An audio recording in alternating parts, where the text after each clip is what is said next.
call this meeting of the Maple Run Unified School District Board of Directors to order at 6 p.m. Today is September 18th, 2019, and we are at the BFA Library. We have 9 board members present representing 8 votes.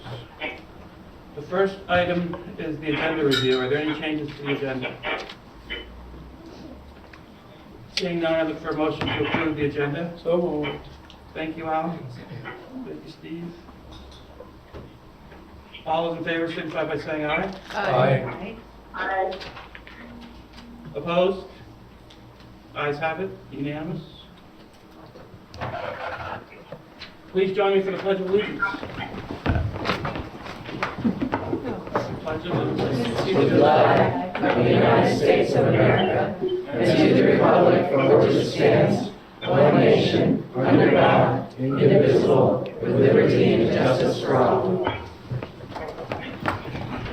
Thank you, everybody. Item 4, visitors. Do we have any visitors who would like to address the board? Hi, Liz. Good evening. Hi. Liz Gamache, City of St. Albans. Thank you for giving me a few moments. I'm here this evening to share some feedback about some issues we've encountered with regard to the grading systems at BFA. But I first and foremost want you to know that my intention in being here is to provide you with information that I hope is constructive in nature, and that helps our students, our seniors who are waiting for transcripts to be produced, along with the students that will be continuing on for years to come at BFA in terms of improving the grade reporting systems. And I do know and believe in the good intentions of the folks that have been working on the transition to proficiency-based standards. It's been a heavy lift, and I deeply appreciate that, and that the best interests of our kids are held by our administrators, our teachers, our guidance counselors, all of you, and of course parents as well. So I thank you all for that. So I come to you as a community member, hoping to offer some constructive observations and feedback. This is the first group of students, seniors, that have been through a full 4 years of the proficiency-based grading system. It's been a big lift. I don't come with an opinion about whether proficiency is good or bad. That's not what this is about. But it's been about the challenge that we've experienced over the years in understanding reporting, the reporting standards and grades. And as our seniors are preparing to send transcripts to their to colleges that they're applying to, it's become a little bit more evident to me how difficult this has been on the We have 4 different platforms. We started with PowerSchool, then we switched to Canvas, PowerSchool Plus, and now we've got PowerSchool Unified Classroom, I believe it is. Anyway, I was able to get in earlier this week. I think it's a good platform. I found it to be user-friendly, easy to use, and full of important information. So I think that's a real positive move. Here's the situation right now that we're faced with, and I've discovered this summer that I didn't have a good sense of how my student was performing. So I requested his transcript to review, and when I read the transcript, I was troubled by what I was seeing in terms of the content and what it was describing about his performance in his classes. I'm not saying I was upset about his grades, but it was not necessarily indicating how he was performing in his classes. For example, 2 math classes only showed grades for citizenship and self-direction, but gave no indication of how he performed in terms of learning math. There were inconsistencies, and the formatting was challenging to read. So I reached out to Principal Muska and Mr. Randall and appreciated having the opportunity to sit with both of them to explain my concerns about that, and was pleased to learn that work was being done to improve the transcripts and reformat. Had hoped that it would have been done by the start of the school year, but it hasn't been. I've got a recent update which indicates that hopefully by the end of the week we will have the transcripts. The college application process is already underway. for students like my son who are doing early action applications, they're unable to be considered yet because the applications are reviewed by the universities, colleges on a rolling basis. And without a transcript, the application is considered incomplete. So he's not able to get the advantage yet of being an early action applicant. So my request is a bit urgent. If we need added support to make this happen, to get transcripts over the finish line as soon as possible, whether it's financial or human resources, I'm asking you to help our seniors get the transcripts they need in order to apply to colleges.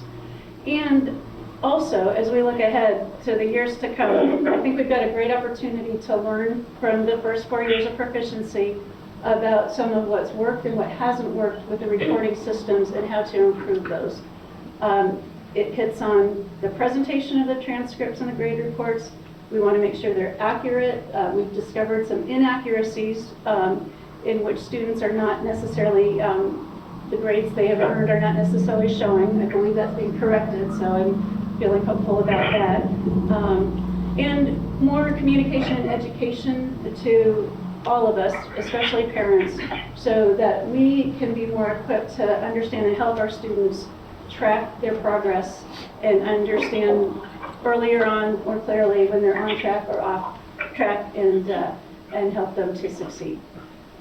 Thank you for listening, and I am at your service if I can be helpful in any way to improve the situation. Thank you. Thanks, Liz. Hi, Hi. my name is Carrie Lambert. I'm from Fairfield.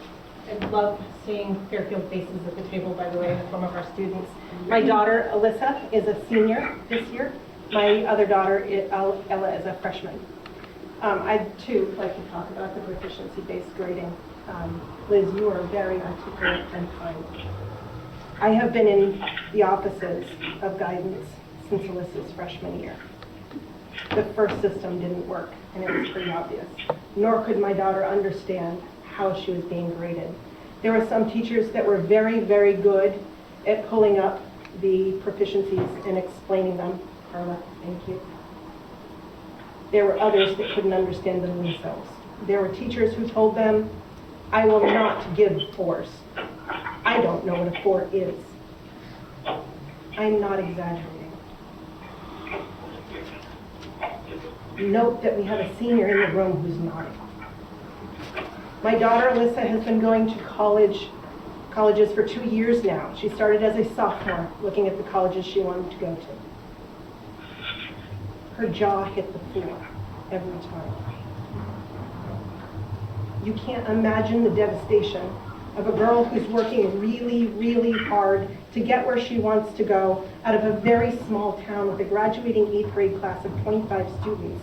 And she's being told that the #1 consideration she will have is the rigor of her classes and the grades she got in there. And I'm sorry, we don't know what to do with proficiency grades. A 4, we don't know. You'll have to explain that to us. I started asking for an explanation her sophomore year. It is her senior year, and I have not received it. My daughter was left off the high honors list twice because mistakes were made, not her mistakes. Mistakes in the calculation. She was left off eligibility for the National Honor Society because some teachers didn't put proficiencies in. So you cannot get 70% of your grades as 4s if some teachers don't put them in there. Thankfully, a week before the due date for the application, she was told, our mistake, please apply. I hope you understand that she's a hormonal teenager. And there were tears over and over and over again. Yes, I am emotional right now.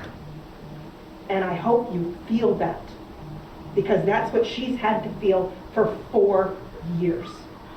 And that is egregious. Yes, I'm disappointed. Yes, you are way too late. Yes, she will not get, even if she were to apply early action, which that deadline is now in 3 weeks, She will not get the dorm that she wanted if she even gets in, if they look at her application, because we've been told point blank, we don't know what to do with those scores. So with 30,000 applicants at her #1 school, yeah, it's big. Do you know what they're going to do with her application? She's got no GPA. She's got no class rank. You know what they're going to do with that? I put it over here for now. We got 30,000 to look at. So they're going to weigh her SATs. You know what? I'm going to be honest. She is not stellar. Her 1,200 is not going to get her into the school she wants. Her 1,200 would get her in if they saw the A's that she has earned.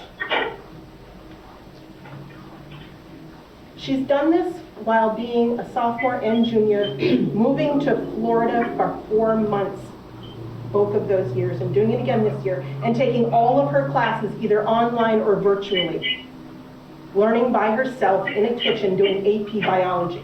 And she still has a 3.688 average. If you look at numbers, that's an A. If you go back to last year's handbook, that actually had a table in it that would equate our proficiencies with grades, that's an A average across all of her classes.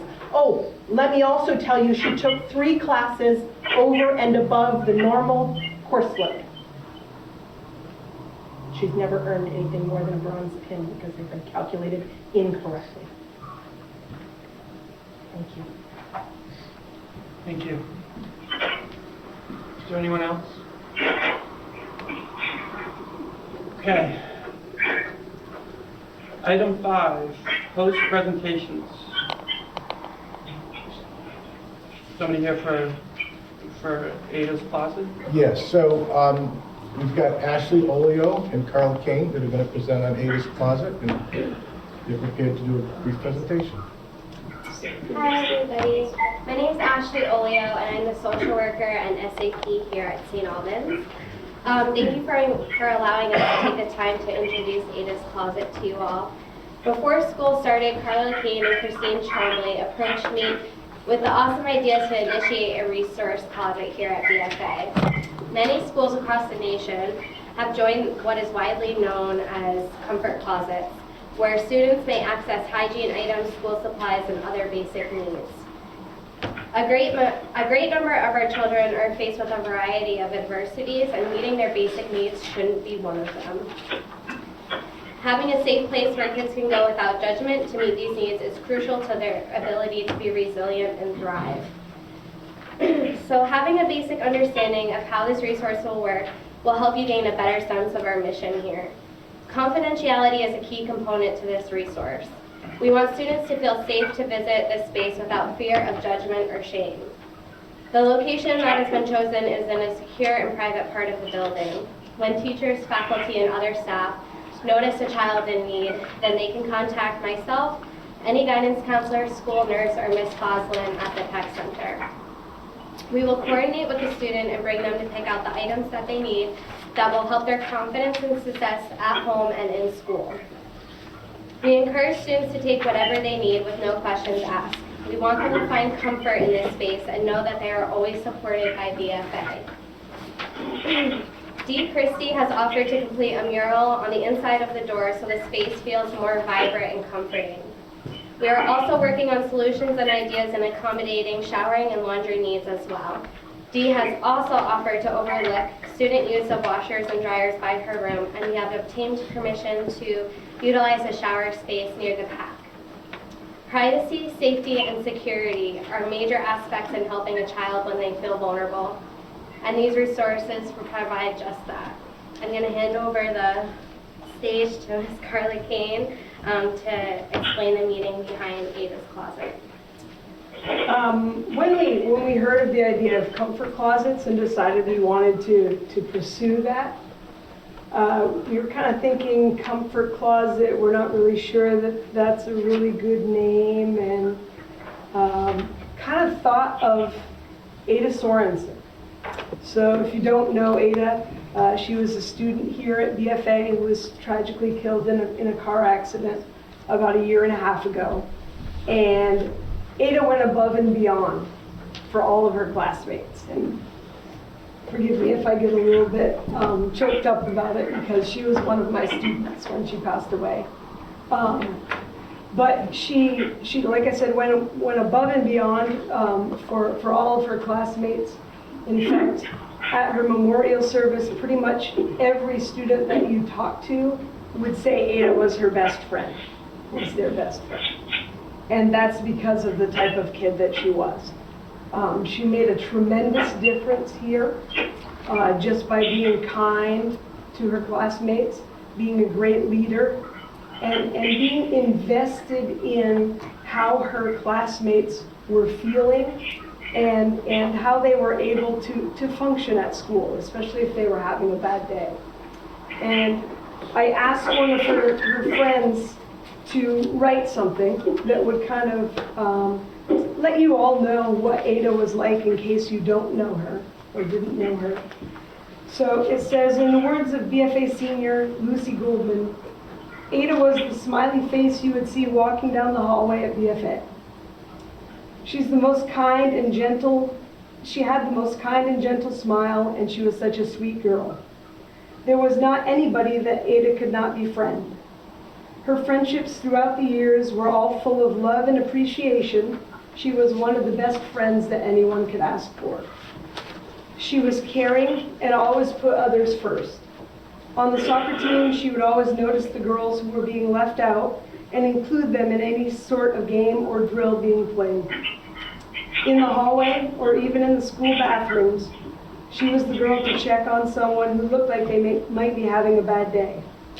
On the first couple days of school, before we knew many people, and I'll kind of stop right there, Ada and Lucy and another student came from Fairfax. So they didn't know a whole lot of people here when they first started, when they were freshmen. So on the first couple days before school, before we knew many people, Ada asked some girls from class if they wanted to meet us for lunch, just to be friendly and to reach out.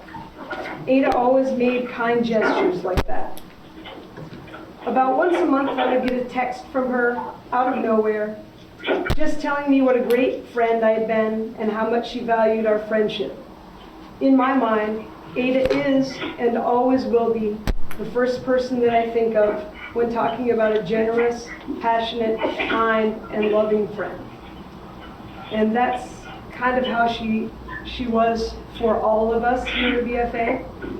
And we feel like since she was such an incredible young lady and she truly made a difference in the lives of everyone that she met here at BFA, it would demonstrate community, charity, hope, acceptance, and compassion, which encompassed Ada's character, to name our comfort closet after Ada Sorensen. And just so that you're aware, I did ask permission from her parents to be able to do this. And not only did they give us permission, but they were absolutely thrilled at the prospect.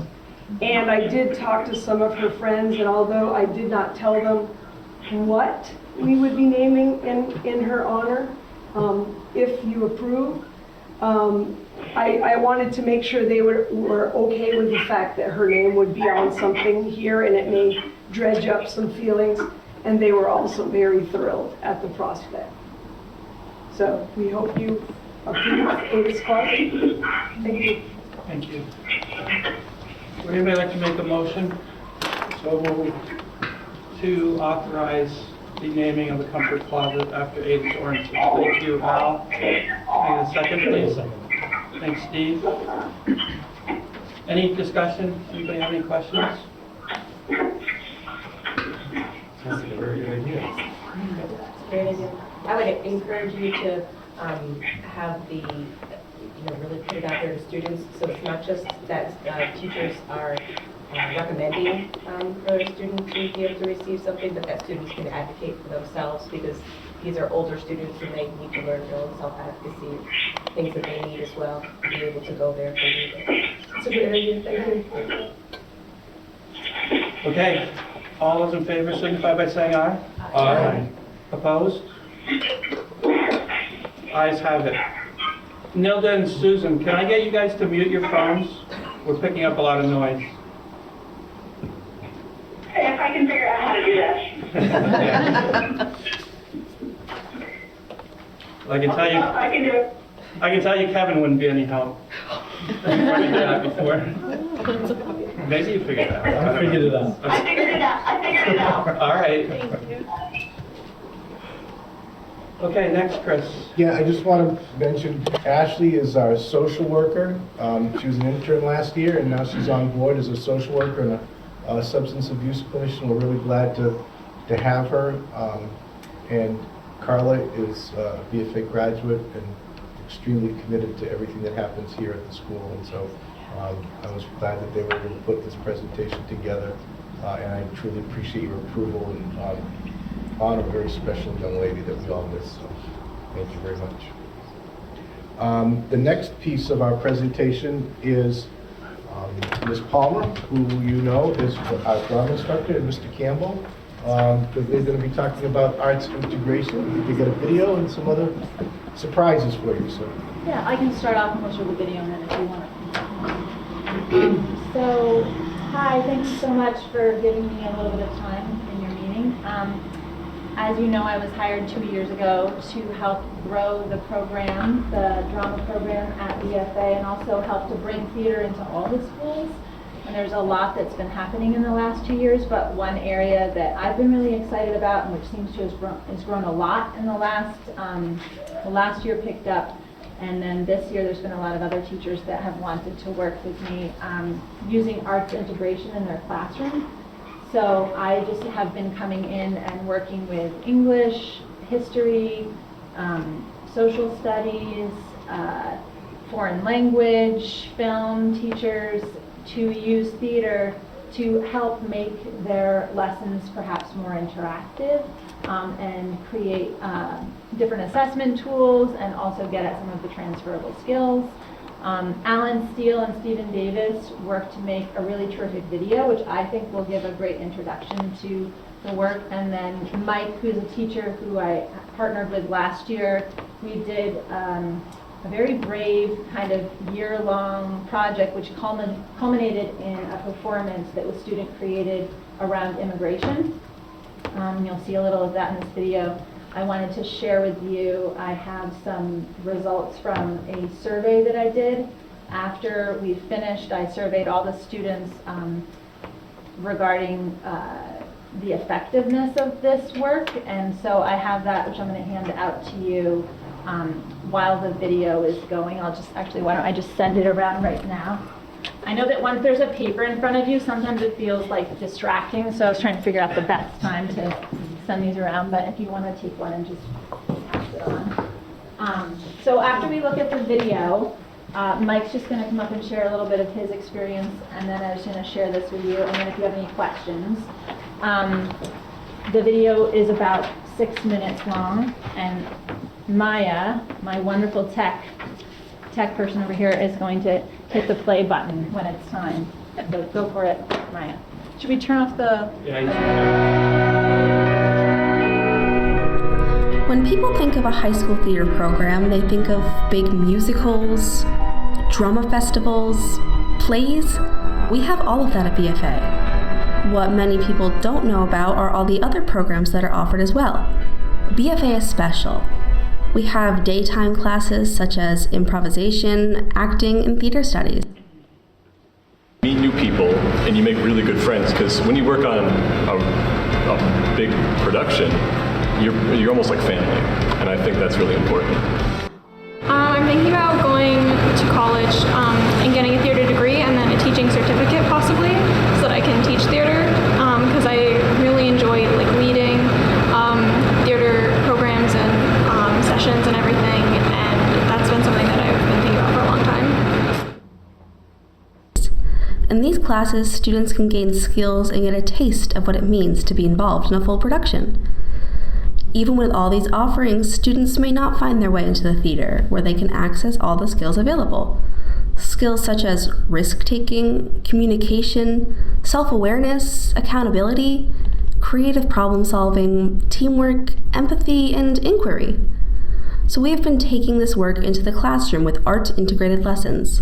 So I asked Susan to come into my class because I noticed that students were having a really hard time connecting with the text, and they were reading aloud with a monotone voice, and there was very little emotion behind it. And so I asked Susan to come in and teach the students about how to use their voice to show emotion. And then we were able to combine that skill with reading and have students kind of pair them up to read dramatically. And they were reading passages aloud to show meaning and emotion, and it made a big difference. We went from reading monotone voices to reading with emotion and volume and body language, and it was really pretty wonderful.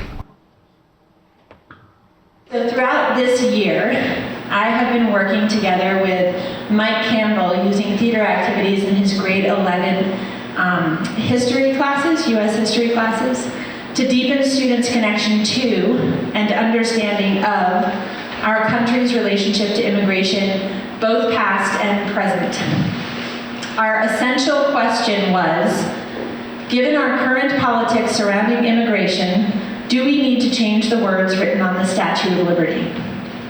We began the year looking at the push-pull factors. So what causes people to leave their country and why do they come here? My theater goals were simply to get students comfortable being on their feet and speaking while imagining that they were another person. We also looked at our own relationship to migration, what it felt like to be new in a place. We did practical exercises which explored how we tell our own stories around migration and how we might personally identify with immigrants. We also looked at our ancestors' stories and our genealogy. Students were on their feet and being challenged to take risks by speaking publicly, moving their bodies, and trying something new. They did visualization exercises where they imagined arriving in this country 200 years ago, followed by written responses. They were involved in a lively debate surrounding the current immigration issues, and they researched past generations and wrote letters from the perspective of an imagined character. This work connects strongly to the transferable skills as well as to inquiry. One question that we came back to was, what do we know and what do we imagine? And how are those two things connected? And the more we know, the deeper our imagination was able to go. Halfway through the year, Stephen Davis joined us to help integrate tech. We broke off into creative teams based on students' interest. They were either actors, set and visual artists, audio and video, or research and writing. So we present to you this work in progress. It was a risk for all. Many involved do not consider themselves actors or writers or video makers, and they have had minimal rehearsal because of challenging schedules. However, many have also expressed that they appreciate this new way of encountering knowledge and history. Because we are a unified district, we made an effort to reach out to all of the grades and schools. This year we offered residencies at City School, Town School, and Fairfield School, where students participated in theater activities which targeted specific literacy goals. Students in all sending schools have also been invited to see a BFA production. This introduces them to the art of performance and gets them excited about their potential time as a student at BFA. We are also reaching out into the community as ambassadors of our district with the BFA Speak Choir and through our improvisation team's off-site performances. Hosting the Drama Festival this past spring has allowed other schools to see what a beautiful space we have and experience what pride we take in our work. As we move forward, we hope to continue to develop an appreciation and understanding of the art of live theatrical performances, not only for our students at all levels, but in the community.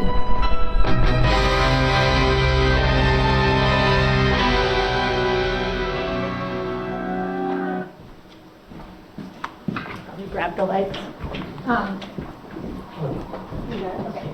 So, yeah, I just really just wanted to make you aware, because this isn't something that you would know about. It's not kind of out there, and all this work has been going on in the classrooms, and a lot of teachers have been taking a lot of risks, and a lot more students are being exposed to the benefits of theater.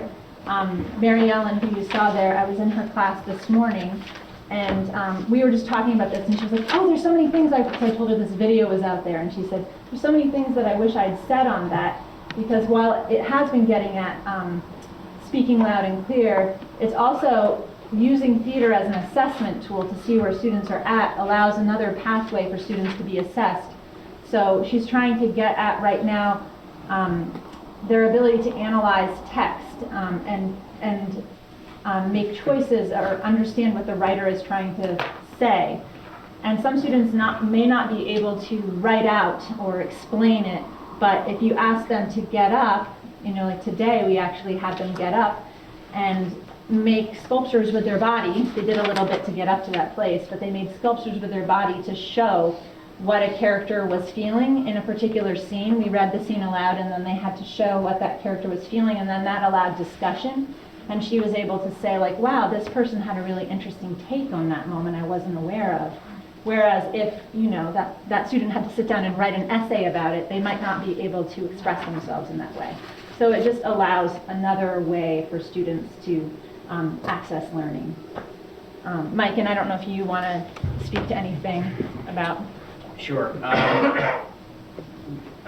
Some key things in education and learning for me are risk-taking, application, and relationships.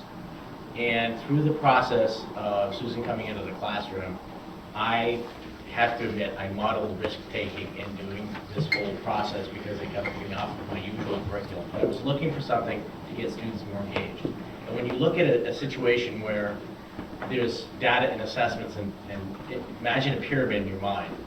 At the bottom of the pyramid is lecture, and that's often a huge amount of what's given to students in a learning environment, and they remember about 10% of it. They retain about 10% of it. When you go to the top of the pyramid, they retain very few times that they give them a chance to be the teacher, to be the one who communicates that knowledge. And when they teach, they retain 90%. I can show you, I can pull up that thing, and it's just an amazing difference. You don't learn anything, you can't say you learned something unless you can teach somebody else and explain it and communicate it. This way, in the classroom, they were able to take the knowledge, the learning of the immigration debate and all the other parts of immigration, they were able to apply it in a theatrical form. That didn't mean that just in acting, it didn't just mean in set design, it was research, it was writing, it was all kinds of tech, it was all these different avenues that were coming in. I also had to learn to take one for the team, because it often say, all right, it's the next time for Susan to come in, and there'd be a cheer that they would be all happy, and I was like, well, okay. Didn't see me for a couple of weeks, but they were really, really pleased to do that. And one young man stood out above all others, and he comes from a family that's very sort of professionally driven, and I know there's a lot of family pressure for academics and all that kind of stuff, but there's a part of him, there's an actor inside of him. He wanted to act. And he especially found this outlet that wouldn't have been there because of expectations at home and all that kind of stuff within our classroom. I can't tell you how interesting it was for me, I have the artistic ability of a gnat, to watch all these kids doing this stuff and watch Susan leading them and see the support for her.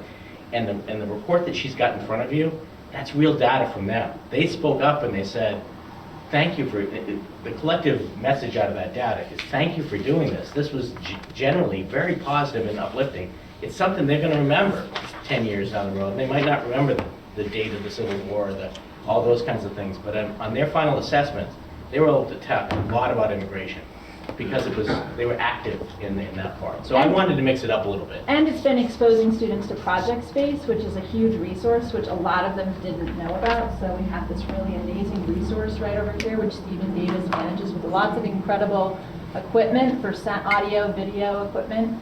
And so, like this one says 10 didn't know the space existed out of 63, but then there were also in the groups that we've been asking for this year's, many of them are like, I didn't know that, what is that? And so they're all going to get exposed to that. But if you look at this, I was really surprised. Was this a useful way of learning? 56 out of 63 said yes. 52 out of 63 said it deepened their understanding of immigration issues in the U.S. And then all the transferable skills, I just had them listed and I said, circle the transferable skills that you felt this hit upon for you. And this was the result that we had in the end. And then the other side is really just different activities, because we wanted to know which activities hit home the strongest so that we could repeat them again this year. So anyway, I just felt like this is an area of the program that's really exciting and special. I worked at the Flynn prior to this. I don't know if you know of the Integrated Arts Academy in Burlington.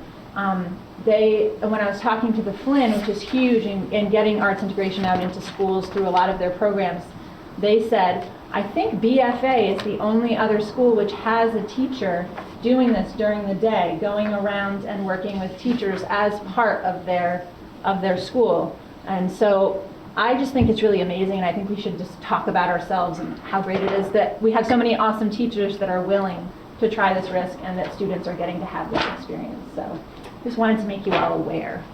So thank you for giving us the time. Appreciate it. Thank you. Thank you very much. So Mike, it sounds like you are going to do it again? We're already working. We're already working on another project, and it's the American Experience is going to be our next core course that we've adjusted our curriculum in social studies. So we're taking We the People, which is an early civics course, early development civics course in human history, putting them together.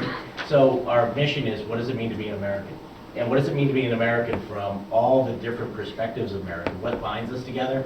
And what divides it, what unites us and what divides us. And if students can stand in those shoes across not only their current world, but historically, no matter what their political angle is or social and religious views are, if they can stand in those shoes and emote that and be able to understand that, they're better citizens. So we're working on that. We're going to do it in January so that it doesn't jam up with the end of the year craziness. So we're hoping to have, and we've had 1 year under our belt, so Stephen is now even stronger, a member of a 3-part team, and Susan and I are we're working well together to try and figure out how we can, it will only be the half year, but I think we're going to be able to come up with some pretty interesting stuff. And we're not sure what the students are going to derive, what the presentation or project looks like. So we're not sure, you go in with a little bit of like wide open, we narrow it as we get there, but it's kind of wide open, and we want them to express what have they learned. I want to know what they've learned. And in the end, I know they're going to learn more, and they're going to be better citizens. It shows up in the assessments. It shows up in the data she gets from them at the end. So, it's a win-win. And a term that we use a lot is ambiguity tolerance, which I think is a really important skill. Being able, in order to be creative, there needs to be a certain level of comfort around ambiguity. And so they enter into it because it's a collaboration. I can't come in and say, this is what we're going to do. I just have to come in and I offer something, and then they offer, and then I offer, and then they offer, then Mike offers, and Steve offers. Then we go, and then eventually we're like, I think this is what we have. And so it's definitely exciting and scary, and we choose a performance state, but we don't know what we're doing. Did anyone have any other questions about it? It really does sound great. Great. I'm so glad you do an assessment at the end, too. Yeah, thank you. We will continue to do that because it's helpful. Thank you. Student representatives. We have Alex and Quincy here. Take it away, guys. All right. Hello, everyone. I'm Alex. This is my new partner, Quincy, recently nominated. She's a fellow ambassador, a great asset to our school, and I'm very happy to have her working with me. So is Quincy a junior? Yeah, I am. So you know that you got to come back next year, right? Mm-hmm. And they're both from Fairfield, too. I just wanted to mention that. So we have a few items for you tonight. So school year started out strong. We're very happy about how it's going. First up, the Athletic Council is in the process of putting together the pep rally for next Friday. Got all the events out. We actually just today passed out the flyers for Spirit Week. Got that all planned out. Ready to go, and we're all excited for it. The student response, I can personally say, because I went out to hand them out, was good. They all seemed excited and ready to go for next week.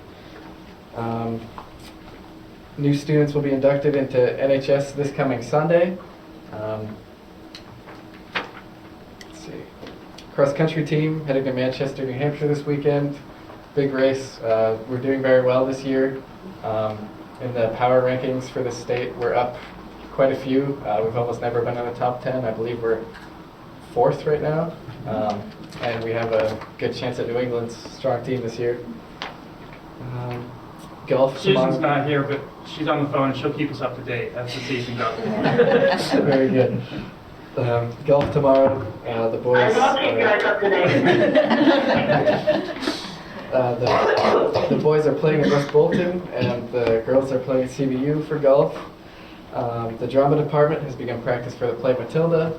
They all seem very excited. It's a great play. They're doing some great work. We did have some concerns brought to us by fellow students that we just thought we should bring before you guys. It was specifically requested of us to bring these before you. You've heard them before tonight. The transcripts, some kids have been requesting them since June, and it's been delayed. I of course understand. Fellow students don't have all the information I always have. My parents are very active and seek information.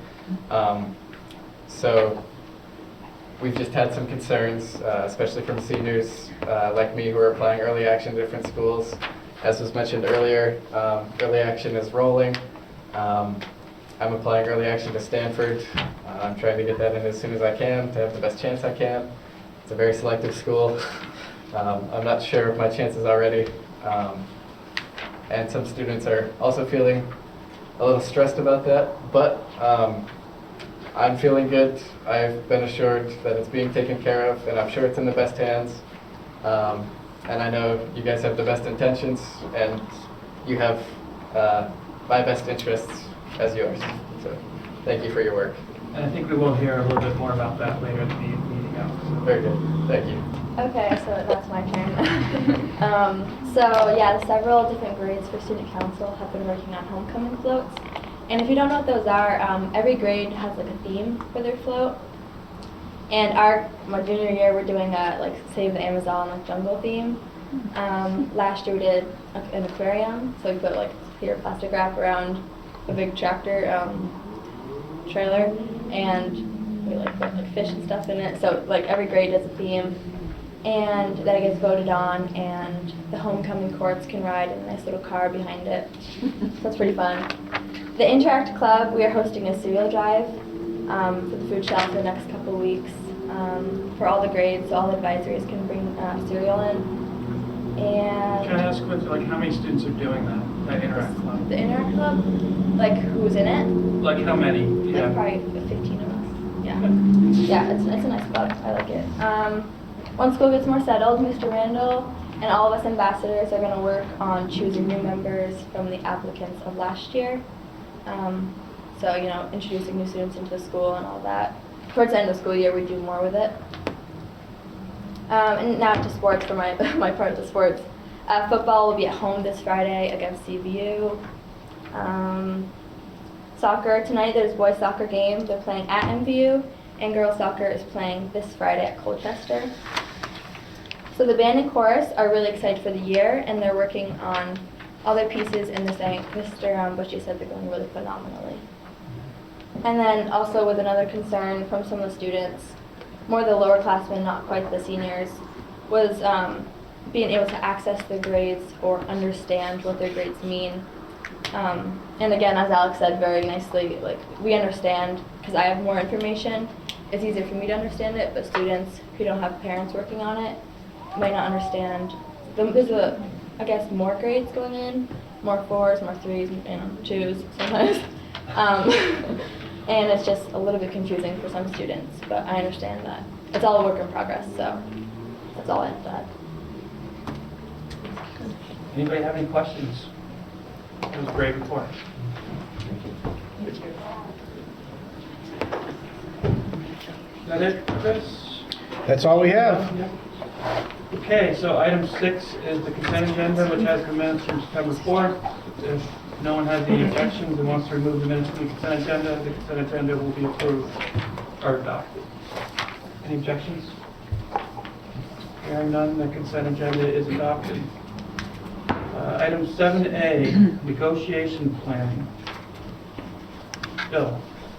So you'll see in your board packet there's an attachment I sent out. I thought it was a great idea.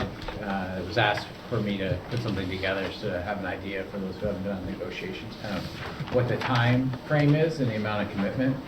Well, we haven't met with the association yet to say exactly what we'll be doing this year. I went back to previous negotiations and just try to give in this handout what's happened in past negotiations. And then reference I'm not going to go through everything. I'd be glad to take questions because I know everyone has it. Then I went and grabbed from both the professional staff agreement and the education support professionals what it says in the agreements about negotiation. So, it's typically there's been approximately 6 negotiation sessions looking over the past couple of teacher and ESPs. It doesn't mean there was more or less, it's just kind of averaged that when I went back and looked at the calendar. That were about 2 hours each unless both sides voted to go longer. That also means there'd be other prep sessions for the board to prepare to be ready for those negotiations with the association. Jeff, like I said, I'm not going to go. I'd be glad to take more questions on this, but I wasn't going to say. Yeah, I think that's what I'd like to do is just open it up. I gave this 2-page summary on that. So we just want to give you an idea about what would be involved.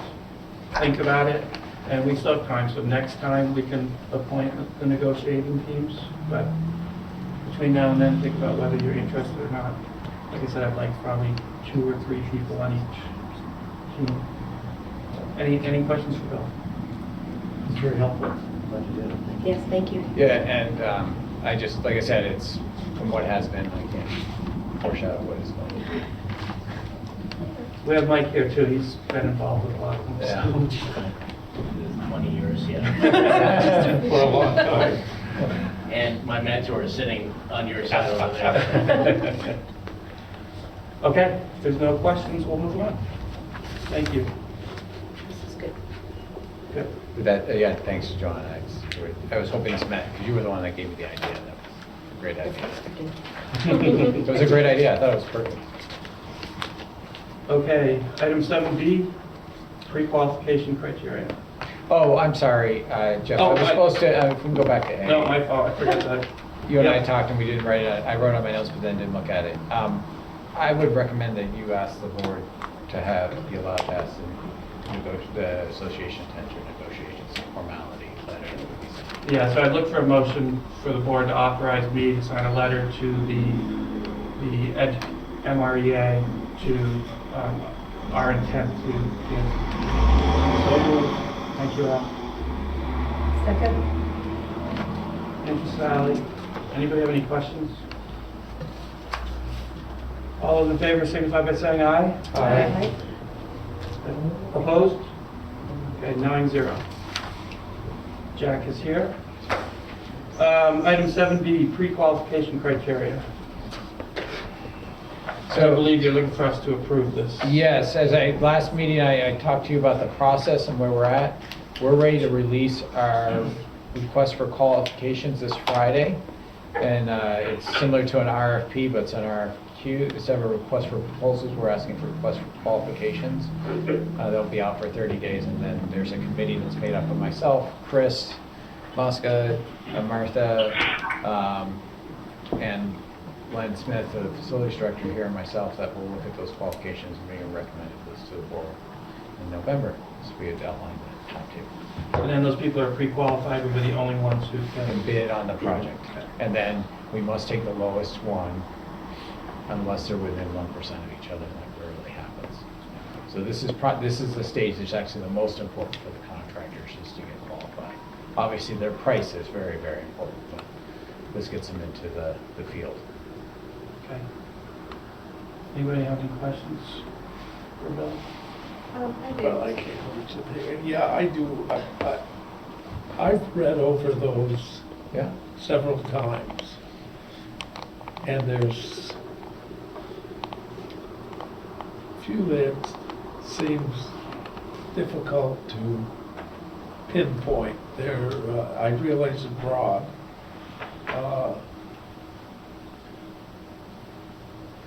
So I guess the question is, what kind of information do they submit for ethics? So they're going to submit a portfolio. It's not there's for most of these items all the way down to references. This is a standard protocol that's done by the Architects Association of America, and it's actually a form that we put into the RFQ request for qualifications. They're used to doing this for most projects. So we'll actually be getting binders of information about what they've done about past projects, and the most important is their references and talking to people they've worked with in the past, and then calling those references just like you would an interview. And we have within our process a time to interview them if we'd like to. They have to tell us potential site foremen and site supervisors and project managers, and that has been really telling in my experience before as well, that who they would be. And we'll be relying on Las Angus and our clerk of the works to help us, because they're out in the field all the time, so they know the reputations of these folks as well. It's actually been, it's a very interesting process. You usually get about 2 inches of material from them in a printed format. So very objective. Yeah, and we have a rubric that's in this that's for us to score for each of these bullets. Okay. That's already built. So my question was kind of about leading to the rubric. So it says preference to be given to candidates with prior experience with project greater than 4.6 million. So because you said the lowest bid has to win it. Yeah. So do you rank preference? Are we giving preference at the rubric part, or are we able to pick somebody?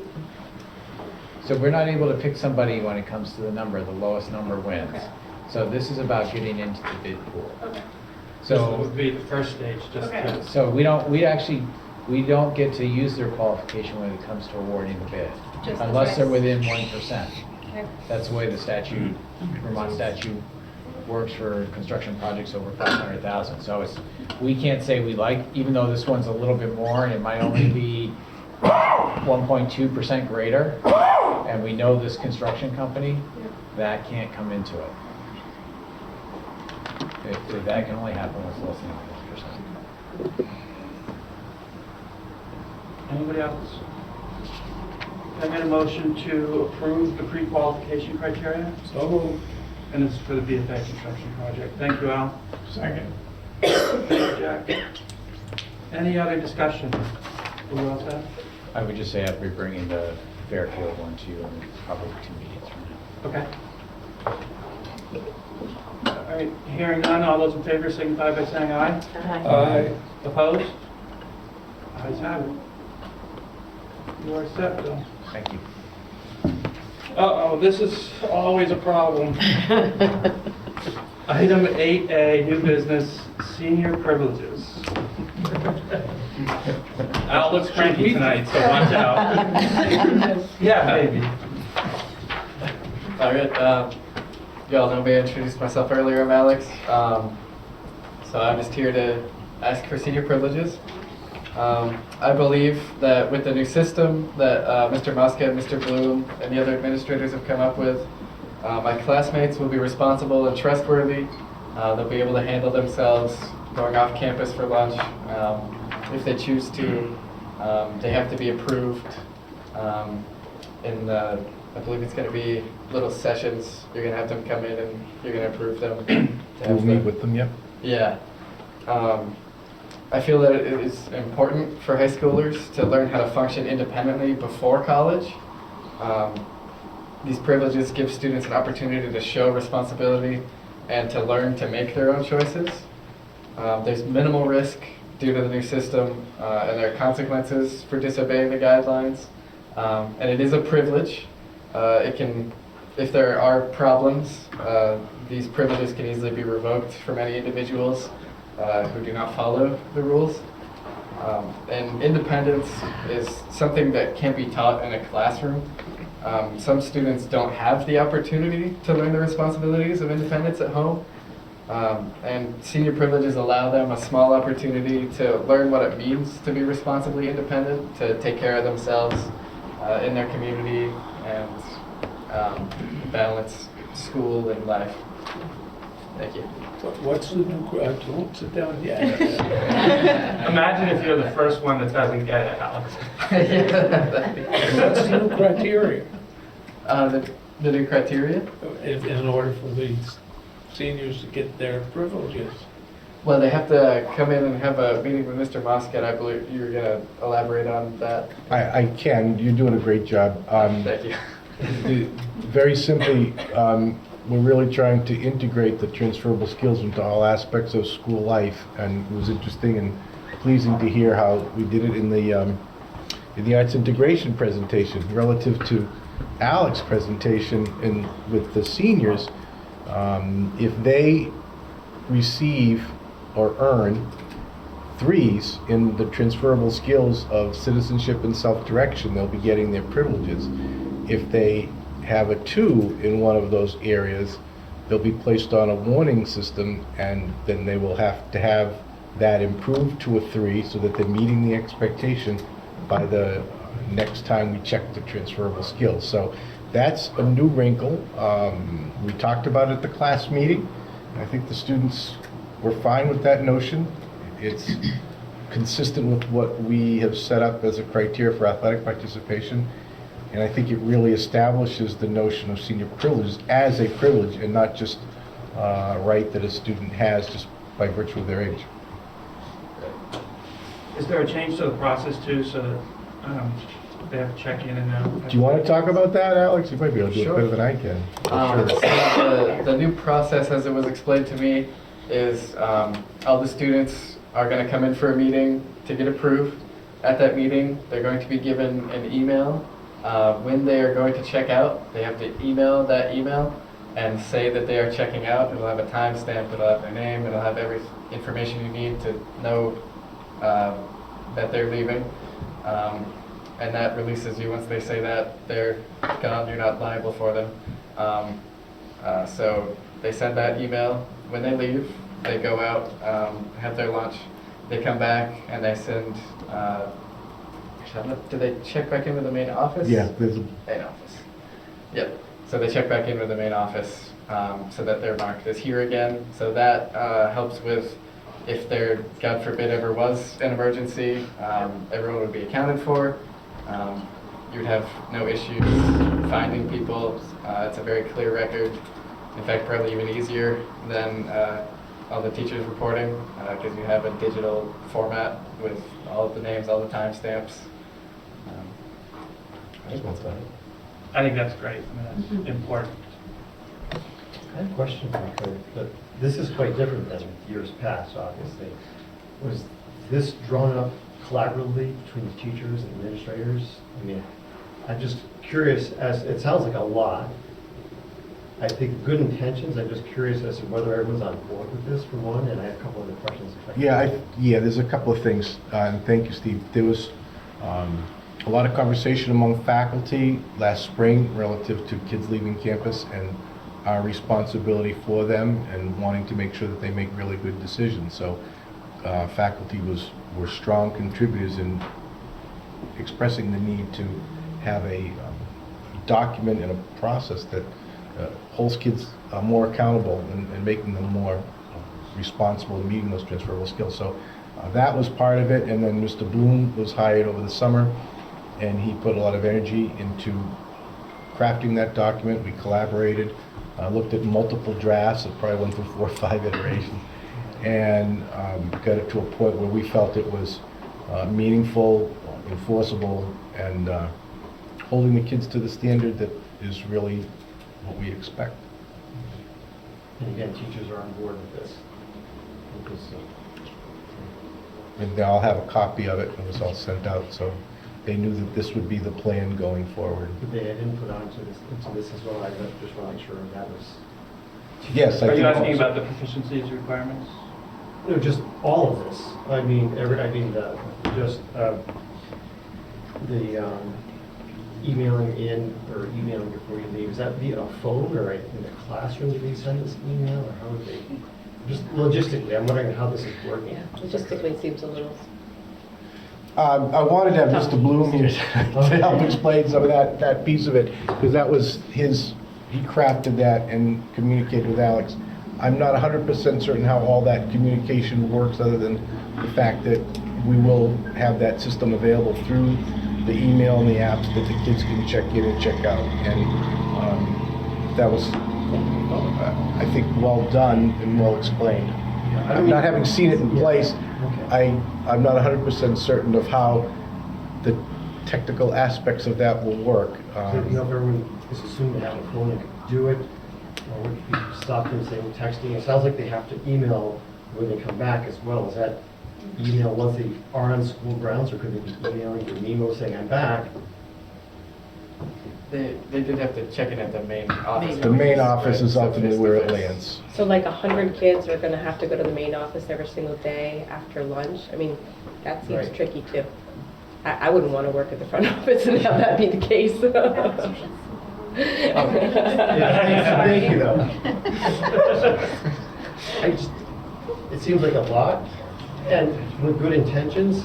And if I could, there was one other sentence I wanted to just clear up, if I could.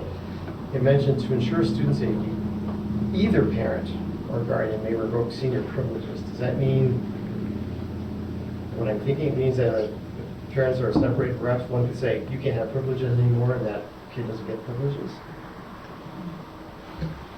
I just didn't know whether or not this... My understanding is that if parents choose for the children not to have the privilege, then that could be put into effect. The way I was reading it, so like either parent may revoke a senior privilege. So I didn't know whether that inferred that a couple who were separated, a parent who might be vindictive by saying, you can't have privileges anymore, and then it's gone. Thank you for bringing that up. That's a good point. Just didn't know if that was the intention or whether I'm misreading it. The intention is that if parents don't want their kids to have the privilege, then a parent can revoke it and would support it. Okay. So that's the intent. Relative to specific family situations, I think we would have to be very sensitive about that to make sure that the situation described doesn't happen. I have another question. If somebody was out and maybe they weren't following, proper protocol, and their privileges were taken away for a time period, are they able to gain them back, or is it just once they're gone? Yes. And is there a process in which they can gain them back? They have to meet the transferable skill requirement at the end of the check period. If there was an incident and they were actually doing quite well, we've set up 6 times during the school year where we would be checking in, and if there were no further incidents, say it happened 3 weeks into a time period, and then the student, following the revocation of the senior privileges, met all expectations, didn't have any further incidents, we would review it and likely reinstate them. If I could, in Vermont, once a senior or a student is 18, are they considered an adult and can sign themselves out regardless? That's a question that we've discussed at length, and that is correct. But for clarification, students who sign out, even if they are 18, have to meet the legal obligation of what an excused absence or dismissal would be. So that's religious holiday or a religious observance, illness, a counseling appointment. Clearly, if there was some serious family emergency, that would be excused as well. It doesn't mean that a kid routinely can sign them out, and if they do, it would be just because they wanted to go take off. It would be a truant, it would be handled as an excused, and as a courtesy, we do close the loop with the parents in the event that that does happen. Everybody ready? Can I get a motion to award senior privileges to the BFA senior class? So moved. Yes. Thank you, Al. Second. Thank you, Steve. Any further discussion? Looks like you did it, Alex. All those in favor signify by saying aye. Aye. Opposed? I object. One abstention. 9-0. You know, I did get excited because I thought senior privileges for people. How long have we been waiting to say that? I didn't want to say it until we approved it. Jack, I didn't want to say anything, but that's what I was hoping that he was going to tell me. Thank you, Alex. Item 8B, we're looking to renew the Collins-Pearlie agreement. So this is the same agreement that we've had for years, but like so many of our policies and other things, as we merged, what has been written has to be changed. So in the original document, the agreement for Collins Pearlie, the trust said that the ownership was BFA. And since we have now merged, the ownership is Maple Run. So you'll see some changes in there from BFA to Maple Run. You don't see all changes because there are certain things that are still BFA driven, like sports schedules and things like that, which is the responsibility of BFA. So you'll still see that somewhere. The other change, and I'm going to then pass it off to Al if he's got any additional things as the chairperson for that, the Collins Pearlie board. The other change is we have put in there, and there is no time where this expires. What it states in here is if and when there's a time either from Collins Pearlie board or the Maple Run board that they wish to reopen the agreement, then they just need to request that, and it can be reopened. Al, do you have anything to add? Two things in there that was not in the original agreement years ago. That is that the Collins Pearlie manager, assistant manager, and the manager of the fitness center are under the Maple Run. They're Maple Run employees. Yep. However, from there on in, it's the Collins Pearlie board that functions in 99% of the cases. However, if the board needs to contract out or uses, I think, for more than a year, like for instance, when we came to you for the Rotary Club to go for 3 years, has come to the Maple Run board from the College for approval. So we're constantly under there. But in the meantime, running the basic functions, we continue to do that. And we're comfortable with leaving the agreement as is until one or the other wants to try and renegotiate. Yep, that makes sense. And the Collins Pearlie board voted on this yesterday. And we approved it. Okay, can I get a motion? I'm the question. So. I'll get discussion. So moved. Okay. Sal, your motion is to renew the Collins Pearlie agreement as presented. Can I get a second? Steve, thank you. Okay, Nelda, any discussion? Yeah, I have a question. I know this has been in the document for over a year, but I just need clarification. There's a section on page 7 of 11 that talks about the manager, the assistant manager, and the fitness manager.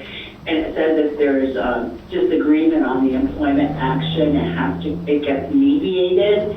And my question is that an external, third party that we have to get, or is the mediation occurring between the groups that are listed? What's the intent? I think if you read further on in that, and I don't have it in front of me, I think just now. I think if you read further on, it is if the agreement is from the Collins Pearlie board to the Maple Run superintendent.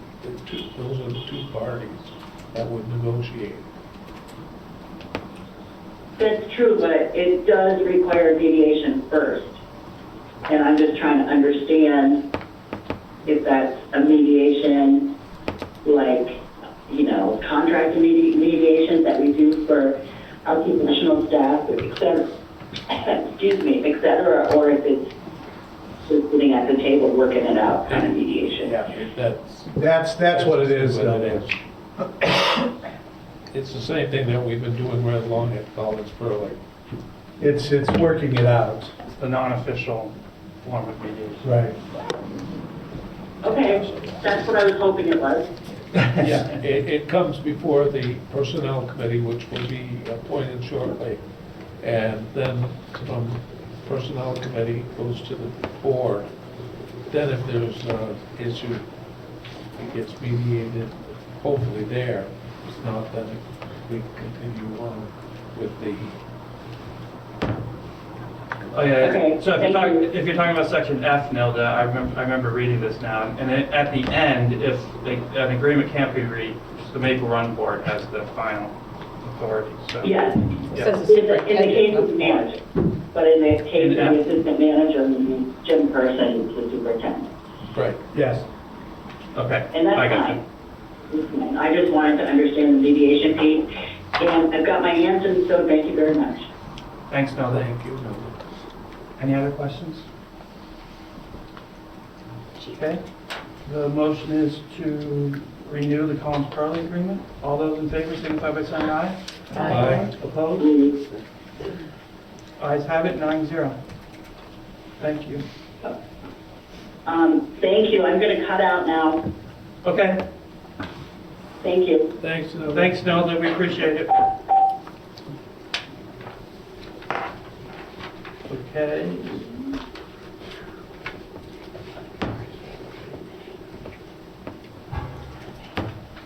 Item 8C, City School Projection System Bid Award. So the administration at the St. Albans City School is looking to have a motion to authorize the bid award to go to Atomic Pro Audio in the amount of $31,619.45. This is for an audio system for the gymnasium at the school. So moved. Thank you, Al.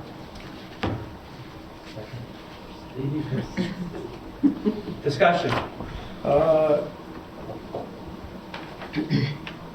Now, in this particular case, you're taking the most expensive of the three bids that you received. I knew this would come up just because we talked about it earlier with the construction bid. Explain to me why, because your rationale that you gave in the description did not satisfy me. Okay, so I am going to... I'm here. I moved over here so people could see my face more. I figured I wouldn't stay tucked away. I thought you were over there. Because Brenda would give me a hard time. So if you look at the dates of them, you'll see that in the spring we went out again. We've been looking at this for about 6 years now. We've yet to be able to find the technology that was able to do it. We have a very short stage. And we've looked at everything under the sun. When I was on the BFA stage, working on convocation stuff, last year I kept looking at their setup and I'm like, there's got to be some way. If we knocked out the wall and I went back there and I should be able to get, so the gymnasium is the only place we can bring all 800 kids together for any type of a school-wide presentation. And our video systems in there are horrible. And then you've got this thing and no one can be, it's horrible. And our cafeteria is amazing and our library is amazing, but we can't fit all our kids there. So I've been working on this for a long time, but the technology just wasn't there. So this year in the spring, I said, let's go out one more time. We're going to go for rear projection. The technology's gotten so much better. They've got to be able to do this. Well, they can't do it still. We still don't have enough room. But short throw has gotten good enough that they can do it. So we looked at the three vendors that what they gave us in May, and there was one of them that seemed to understand what we were looking at and had the best package. So we brought him in over the summer. And we stepped through everything with him, because I know that I'm kind of pushing the edge on the technology, but I also have a problem, and I really want to solve the problem, so I know we're kind of like, so we made him go through with us every single thing. And as he's doing, he's like, well, we're going to need to, okay, so we'd have to. So his bid went up afterwards. He was actually the lowest when we started, but when he actually looked at all the details, but still at the end, it was $2,000 more than the other ones, and he does the entire thing for us. This is the guy who did the audio in our library. And they came in, they were in and done in a day with a crew that knew exactly what they were doing. There's nothing like having an installation crew that knows what they're doing and is directed properly. So we really liked working with this guy. When we started out, he had the lowest bid. By the time we stepped through every single thing to make sure it was going to work, he was increasing up certain things. So his bid did go above, but I think if we went out to the other two, we'd end up with higher bids if they actually tried to make it work to the level that he had to convince us he could do this. So that's the reason why it's the highest bid. But it isn't highest by much, and what we're trying to do is to create a really nice presentation space with almost no room to work because the depth of our stage is so short. So, and I've looked at everything. Like, I was gonna put TV screens on the whole back wall, and they were gonna be, you know, like that. But then I had to put a cage in front of it. It's like, this is never gonna work. Sorry, that would have worked the best, but it's too deep for that. It's not deep enough. We've looked at every solution under the sun. We've been looking for about 6 years. This is the first time that technology might actually be able to supply our need, but we were kind of worried because we know we're pushing the technology, so the poor guy had to come in. He must have spent like 3 hours with us. So what you're saying is you selected him because he was the lowest bid to start with. Right. Until you started adding the things that you needed. Well, until we made him say, So well, exactly how's that going to work? Description has changed. And so, well, the scope of it he got more and more fine-tuned. So like he knows exactly what he has to do now. And then the cost of it did go up as we were looking at that. If I could, Joan, as part of this being addressed, I noticed with one audio-visual environments, they mentioned that St. Albans City School facility will install the plywood on the back. So in other words, That's one of the criteria, that's one of the issues. With this group, some of the work was being handed off to you, whereas with this other organization now, it sounds like it's all in one. And when we had to look for the audio for the library, it was the same problem. No one did installation work. And it was a much cheaper, so we didn't have to have the 3 bids and pick the lowest of 15 in the whole bid. They were the only people even willing to bid to do the work because they have one of the few installation crews in the state. So it's hard to get 3 bids in Vermont for something that's the apples to apples, because you got to find 3 people that are capable of installing what we're asking for. Right, so the other 2 bids did come in lower, but like you just pointed out, they weren't fully installing the project. So you incur costs and additional costs just Yes, so they could do their work. Right. And then we don't know the liability of whether it got done right. I think that knowing how they work is important too, you know, that you have prior experience. Just saying. That's okay. I understand. I expected this. See how it came right to the front? And to answer Alicia's question, as Bill said, because this project is under 500,000. Correct. That's why we You don't have to leeway pick the lowest bid in this particular instance. You can take other criteria into account. And just to further explain, this will be funded from the St. Albans City School Technology Capital Account, which they had established previously to the merge, and that account is currently carrying $89,000, so it will cover this, so this is not coming out of the local budget cost at this point as well. I'm just glad that she didn't ask us for a bigger stage. That would have not covered, it would have covered that. And that was a great discussion and explanation. Thank you. Any other discussion? Of course, I'm going to ask it.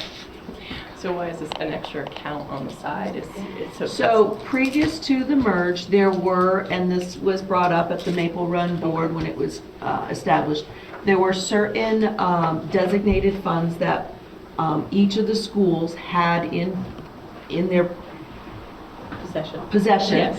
previous to the merge, and the ones that were designated stayed with those schools. Makes sense. But then since that point, it's all the same. Oh, thank you. They may have been raised for some Yeah. reason. Yeah, they were. Yeah. Yeah, they came for.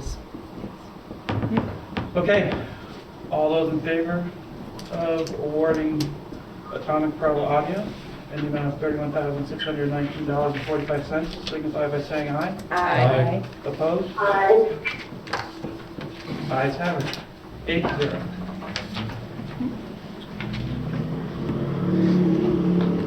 Okay, other business. Item 9A, warrants. Move the warrants be approved. Thank you, Al. Thank you, Sally. Second. Any discussion about the warrants? Okay, all those in favor signify by saying aye. Aye. Opposed? Ayes have it, 8-0. Thank you, Alicia. Superintendent's report. Just a couple things. First off, we talked a bit about Collinsburg tonight with the agreement, but I'm not 100% sure the board understands when we talk about the Collins Pearly Board, and that there is this entity out there that was part of the Collins Pearly Trust. So I just wanted to mention that I attend those meetings once a month, and it's pretty much a brand new board over the last 2 months, right, Al? Yeah. And there was some concern about that because it was a little bit of a perfect storm where people, for different reasons, had to get off. And now we have Al as the interim chair, which is nice because we have the veteran who's seen it all up there. But we have a lot of brand new people on it who are either representing the town or the city or the rec department. And I'm excited about it. I am too. It's a good group of people who are interested in Collins Pearly and who either have kids involved in Collins Pearly or they themselves are in sports things, and they really get it, and I think they're there for the right reason. Could you tell us who's on the board? Al's going to have to help me out with that because I haven't even gotten to know all of The them. representatives, Alan Teague is from For the town. Chris Saban is representative of. So he's at large. At large, yeah. Ben Roberts is Recreation Department. Dave DeBellis is, and has been on this, he's the representative from Vermont Trust, which has Collins Pearly Trust. And just to let you know, that's doing reasonably well. And Chris Moscow. Oh yeah, that's right, that guy. He's on. Oh, yeah. He's he and I are the veterans there. So, and of course, Mark Piso and Tim Higgins, the ex officio members. And we do need, we have one more seat to fill, city rep. What's that? We have One seat city, to fill. we still have one to fill. We have one to fill, yeah. Thank you. And the only other thing I have is just relative to the fact, as you all know, we've got a lot of new people at central office this year too. And although we're only a few weeks into school, just mention the fact that I'm enjoying and finding it very rewarding working with our new administrative staff. We also have a new front desk person, Aaron Smith. We have a new assistant, Michelle Leduc. And we've got some good hires there. And it's been really good to see everybody in central office working together, getting on board, learning the ropes, doing a lot of listening, and with the idea of moving forward. I look forward to the whole year with this. Please, Bill. Good. Nice. All right, Mr. Mosca. Thank you, Mr. Morrell. I've got two things that I'd like to bring up in addition to the report you've already seen. First, I think it's really important that this group and the community hears from me relative to some of the comments that were made regarding the transcripts and scoring at BFA. First, I just want to say that I appreciate the patience of our students, the way in which they express themselves relative to their concerns, and the difficulties that this transition has caused our families and our students. It hurts to hear those things, but it is important that we do. And I appreciate the fact that folks recognized that we came at this from good intentions, and it was a heavy lift. It still is. And we're determined to get it right and make it right. The problem that we faced, I think, quite simply, is I know there were changes along the way in the process, and as someone once advised me, yesterday's solutions become today's problems.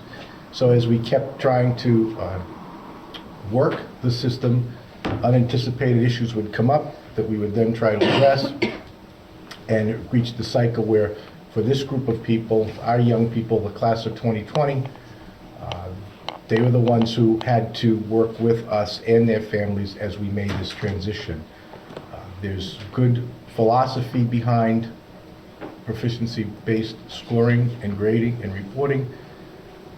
As with many complex educational ideas that I think in the long run are helpful, the devil is in the details. And we are working on those details because these kids and these families deserve that transcript that will serve them well going forward. And it was important for us to hear tonight the impact that some of our decisions, well-intentioned as they may have been, have impacted our kids.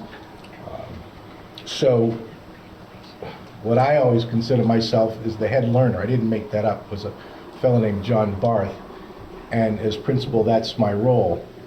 And I have to learn and then communicate that learning. So what have we learned? For me, number one, there are some systems things that we need to work on. We learn more about the capabilities of what our systems can do. And I think this experience has given us the data to help improve them. Mostly, I think that what I have learned going forward is for a complex change, it requires consistency of practice and a consistency in everyone's understanding. And if I could go back, I would try to do a better job in that level of communication initially so that at the end of the chain, the kids wouldn't be having the experiences that they put forward. So I also want to say that learning for me is to make sure that we are doing a better job of anticipating where the problems are before they reach a point where it's impacting our kids. I think that's critical. And so that's the kind of learning that I'm taking with me going forward so that these kids and these families are better served. And I do appreciate their patience, once again, in working with us. We are going to have transcripts available. Dr. Randall has got a nice way of presenting them next week at the senior advisories. A lot of people worked to make sure that we could have a sound and solid product for these young people as they move forward. And I think that will be successful. We also, over the course of the last few days, have worked very hard at a micro level of detail to try to make sure that all our grades are accurate so that for our underclassmen who have awards, that those will be appropriate. The kids who deserve them, we'll be able to celebrate them with their families, and that we will continue. I wish I could sit here and tell you that we're always going to be 100% accurate. There's always going to be the possibility of something going wrong. But I can tell you, as Vince Lombardi used to say, if you strive for perfection, you can live with excellence. And that's what my motto has always been, and that's what I want to do. But mostly on a personal level, what was presented tonight truly resonates. And I've shared this with some of the parents. I have a high school senior myself who was going through the same process. And I understand and recognize how difficult that is, even in the best of circumstances, for financial strains it puts on families, the time that you have to spend or invest, I should say, in visiting multiple colleges, making those painful choices, or maybe not so painful sometimes, but it's hard work. And I just want to say that I can empathize with what they're going through. We're committed to making this right by next week, and that we're going to continue everything we can, especially for the class of 2020, who got the brunt of this transition and has been more than patient in working with us so that we can serve them right, and the kids who follow will be well served also. So I just wanted to add that for the record. Thanks. Could I ask a question? I think I remember when this came into being about 5 years ago, and I thought it was required by the Vermont Board of Education to follow this pathway. Am I remembering correctly? That is absolutely my understanding as well. And so I'm very curious if the information is ever available, how the whole rest of the state is dealing with this, because at the time, I thought it was a really hard task to be undertaking. It was, and there was no blueprint for it. Absolutely no plan, right. And that was part of the difficulty in trying to, I think Leanne, I don't think she'll mind if I quote her, says trying to build the airplane while it's flying. So without the blueprint. She's not the first one to say that. I'm going to give her credit anyway. So yes, it was hard and there was no plan. And I remember going to those quote-unquote seminars, and all the schools would be learning from each other and going along and trying to figure out what other schools are doing. I remember putting all the chart paper up on the walls and everybody trying to identify their own proficiencies, and it was hard. It was very hard. And when I think of the teachers, you know, as far as their scoring, in the old days, you know, like 5 years ago, scoring was much simpler, and now we're asking people to score on transferable skills, multiple proficiencies in particular course areas, and it's hard work, and it opens up the opportunity for some mistakes for a variety of reasons, and that's been difficult. The upside is that when you see a presentation like you did tonight, they are incorporating the transferable skills. We're using it in real life terms with our seniors, so the learning is quite good. The fact that it was presented to us as a mandate with few resources at our disposal and learning from other schools was very, very difficult. Thank you. I have 3 grandsons who are freshmen in college this year, and I was in Wisconsin last year when the twins were preparing for that process, and it's extremely intense and extremely complex, and I can attest to that. Just what you were talking about with your own youngsters, or young adults. Thank you. So thank you. Thanks. I appreciate that you came tonight, Preston. Do you have anything that you want to add? I think Chris pretty well covered it. It has it's been an intense couple of weeks as we're working to right the ship, and Bill Kimball has been a big help, and it's been a good partnership with IT. And I absolutely understand and appreciate the stress and anxiety that it's causing our students and our families. Did I hear that the format of the transcript has been simplified a little bit? Yes, just for fun. Not really fun. I know I have it here. It's right here. It's especially hard for kids seeking early admission. This was the beast that first emerged. You're welcome to look at it. All the names have been taken out. But it was a 6 to 8 page transcript based on the multiple scores that needed to be inputted and the multiple proficiencies that needed to be linked, not to mention the indicators that led to those proficiency scores. And we looked at it, and at one point earlier in the process, we were getting messages that colleges would accept a variety of transcripts. I know even the great schools that were contracted by the state talked a lot about that, but yet in real terms, when we started using this, it was brought back to us that a multiple page transcript of the like, even though it may accurately represent what all kids can know and do on multiple levels, was not going to serve the kids well in the college admissions process. We needed something that was more concise and clean. So as a result of many, many iterations, we are at a point now where we have, I believe, a 2 to 3 page transcript that accurately reflects what the kids did as freshmen when they were under the traditional system, and then what the proficiency marks would be, including transferable skills and a GPA. So through many efforts, and part of lots of folks, I think we've got a product that is more streamlined, and that's what the kids will be receiving, and it's the 24th and 25th of next week, President? Tuesday and Wednesday of next week. Are we allowed to speak as visitors? Sure. So I just want to note here that some of the colleges are going to take those proficiency scores, whatever they are, and the GPA, and I haven't seen it, so I have no idea what they're going to present to us. And they're going to take only the five core courses and transfer those into A's, B's, and C's and give points that way. So it doesn't matter what's going to be on the transcripts. They're going to take that, and the best of their ability, they're going to take the information we give them and translate it into their own language. And that is common, very, very common. So it needs to not just be an accurate representation of what VFA thinks our kids need to be looked at in terms of proficiencies. It needs to represent those kids across the nation and the world, because we do have kids that are applying internationally. We are not just a community of Vermont, right? So we have to make sure that that is readable by more than people that understand our proficiency grading system.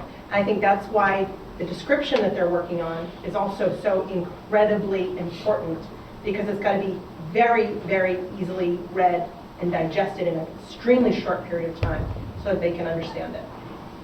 Thank you. And Preston, that kind of fits in with what the admissions people were saying to us when they were here for various public meetings, I remember. They were saying, hey, we're used to getting all different kinds of things from schools all over the place, and so we deal with this all the time. Right, absolutely, and you're right, it's about the description that goes with the transcript is key, and the colleges really rely on those, and that is the other piece that we haven't talked about tonight, but that has been hand in hand with the work of developing the transcript, is developing the school profile that will explain our transition to proficiencies and help people interpret what those scores are, so that they can take this diverse group of transcripts that they'll get from all over the country and internationally, and have some way of making sense, and then having their own system to sort of make it so they can compare apples to apples. Across 30,000 students. Yep. And I will also say that the schools in the Northeast are far more familiar with proficiency grading than anywhere in the Southwest, which is where my daughter's applying. So that's another thought that I don't think was really taken into consideration. I'll also say schools on the West Coast, no idea what this is. And They have no idea. to match up with what Sally asked earlier, I think that's where the Agency of Education could have really helped out. They could have given example transcripts, example documentation of what the various proficiencies mean for everybody in the state if they had taken on that work.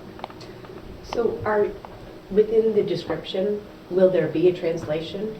Or are we going to leave it up to other schools to translate themselves? Preston, it's relative to school profile. The school profile will, anytime the transcript leaves, the school profile will go with it. The school profile will be included in what we give the students next Tuesday and Wednesday, the seniors. And can you tell us what encompasses the school profile? Yep, the school profile is a little description of our community and our school, so that there's some context. It talks about our grading scale, talks about how our GPA is calculated. It lists all of our courses that have different ability groupings so that colleges can accurately understand the level of rigor. Okay, so like a weighted system. So that, not that the GPA is weighted, but so that colleges can weight it themselves when they do all their recalculating. But they would know, did I take the most rigorous senior English class that was offered? Or not, or somewhere in the middle, or where was I? So it has that information. It also lists all of the proficiencies that are required for graduation and what departments they're listed in. It has on there the scale that was used in the 9th grade year to convert proficiency scores to letter grades, because one of the unique features of the way we've done this transition is seniors' transcripts will have 1 year of traditional letter grades and then 3 years of proficiency scores, and we want to make sure that is clearly communicated to colleges why that is, and how they compare. Preston also has the credit distribution. Yes. That's required for graduation. Yeah, thank you. We've been reading it quite a bit. May I ask a question? Thank you. I have just 2 questions, just clarification. The first is from a student perspective. I'm friends with students from a lot of different schools, and I've talked to them about their grading processes, the grades they get, whether or not they get class rank, GPA, all that. I'm very excited to hear we have GPA. That's very good. I am just wondering, will we have class rank? Will we have valedictorian, which makes you eligible for some scholarships that some students really need? A lot of colleges are transitioning to need-based aid, and some students are right on the cusp where, I get zero. I get nothing from any college in need-based aid. And students like me need all the help we can get. So I'm just wondering if we're going to have class rank, which is also one of the things that schools like Stanford list as some of the highest distinction they give you is for your class rank, but they're not going to take the time to look at every student from BFA to distinguish me. So I'm just wondering, we have GPA, will we have class rank, will we have valedictorian? And I also heard a rumor that there would be decimals with the proficiencies. I don't know if that's true, hopefully that's not, but will there be fully rounded proficiencies, just 1, 2, 3, or 4? We will have valedictorian. We made a commitment to keep that. Historically, we've not done class rank, although I think Preston provides appropriate information relative to student standing in the college admissions process. And what was your last question? The proficiency grades, will they be decimals? And on the latest iteration of the transcript, they're appearing whole, is my understanding. So each individual proficiency score, so my score on reading, which is one of the English proficiencies, will be a whole number. I'll have a 3, I'll have a 4, I maybe would have a 2. Susan, I'll get to you in a second.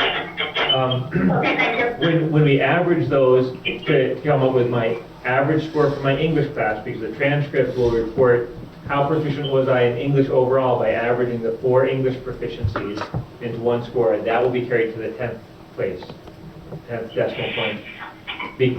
Because otherwise we'd be right, again, just to pick on English, if I had 2 3s and 2 4s, to say that I had a 4 and you're right, which is where it would end up with rounding, would not be accurate. So it'll be displayed as 3.5. So it'll be displayed as 3.5 exactly. And then there'll be a distinction between whether or not somebody took an AP language course versus Yes. a less rigorous course. And so so that will be a distinction on the bottom, because I'm trying to understand how you will have a valedictorian, how you will have, how do people decide who's going to get the green and gold and who's not, when you have people who have taken, courses at a higher level versus people who have not. How do you make those decisions if you're not weighting GPAs? I can tell you historically, at BFA, the valedictorian has been the senior with the highest GPA, and our GPA, as long as I've been here, has been unweighted. And that has been how that's been selected, and over my 19 years, twice, it has come up and looked at weighting GPAs, and both times it inspired some good conversation and was determined that that was not the direction that BFA wanted to go in terms of weighting the GPA. And I think we'll have to revisit. We've worked with our department chairs and the school improvement team around what our selection process will be for the valedictorian moving forward. Okay, Susan, go ahead. So I just wanted to clarify what Alex had to say. My understanding is that the students will not be getting a GPA. They will not get a grade point average. It will be a proficiency point average. So it's going to be an average of their proficiencies, not the grades, and I think that's a really important distinction.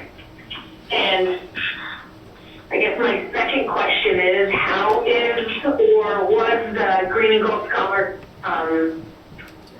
selected this year? That's all. Thank you, Susan. The Green and Gold Scholarship this year was selected because we didn't have GPAs or class rank to work with. And the Green and Gold Scholarship is a scholarship that UVM awards, and every high school in Vermont can nominate one student. And I spoke with UVM and I said, I'd really like to nominate our top tier of students. And they said they didn't want to have to pick, we had to. And so we had a committee of teachers and school counselors who met over the summer, looked at all of the transcripts of members of the junior class who had gotten the Gold Pin Award. The Gold Pin Award is one of our academic awards for for students who, in that school year, 90% of their proficiency scores have been 4s.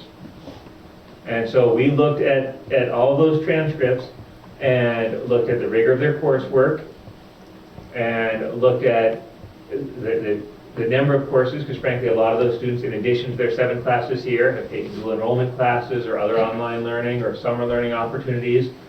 And that committee made a determination about who was UVM's criteria, using UVM's criteria, who based on the transcript, was the strongest academic student at the FA.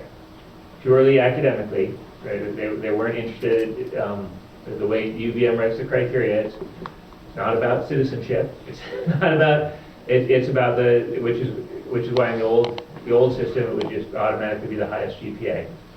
So this process, I think, was a little more thorough, because instead of it just automatically being one student, there was some consideration about a cohort of students who had clearly demonstrated excellent academic achievement.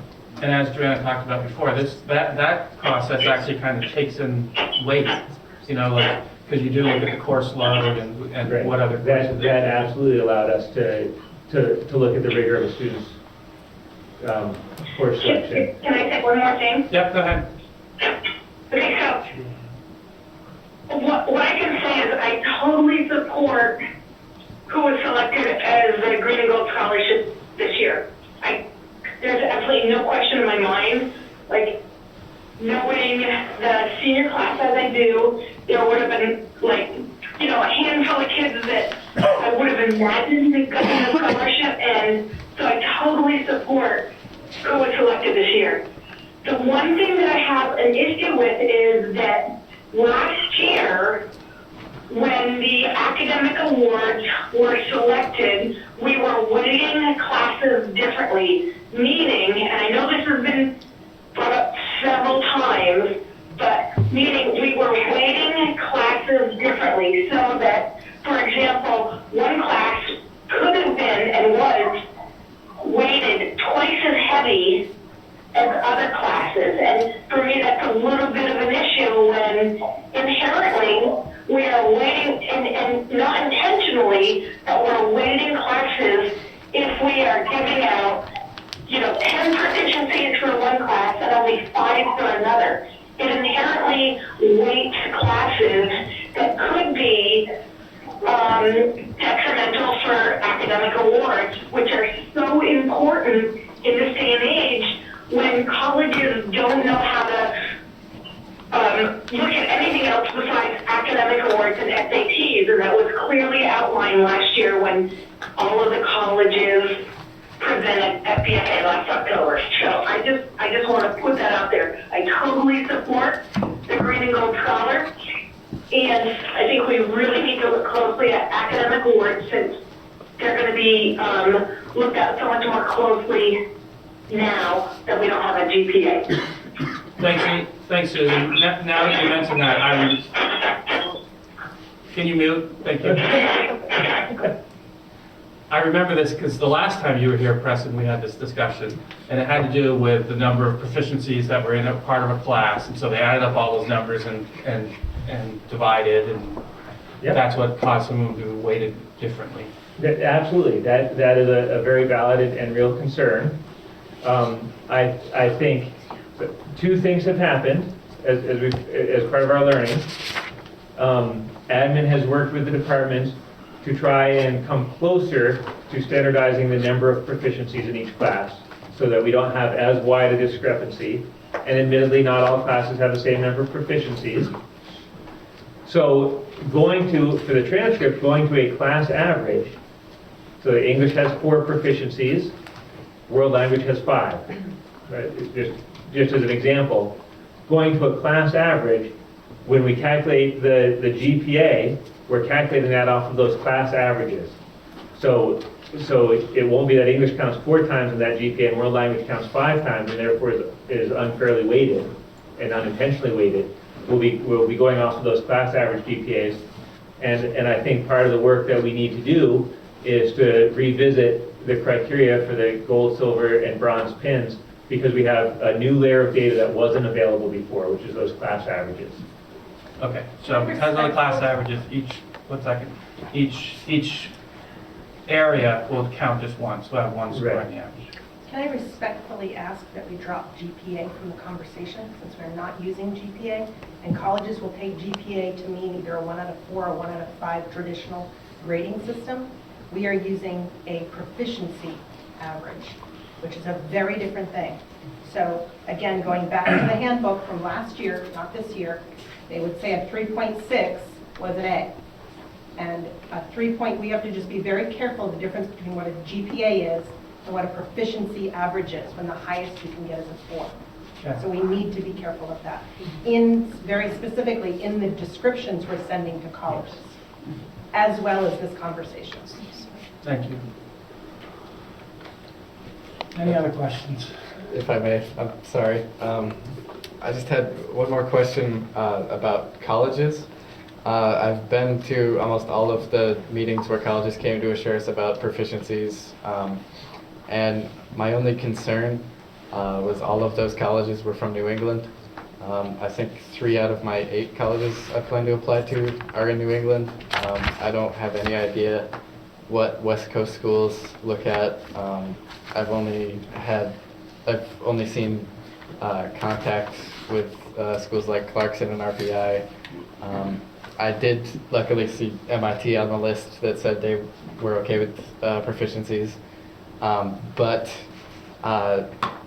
what assurance, I guess, do we have that schools like Stanford, UC Berkeley, UC Santa Barbara, Georgia Technical Institute, what assurance do I have that those schools will be aware of this system and will not throw my application out because they don't understand it?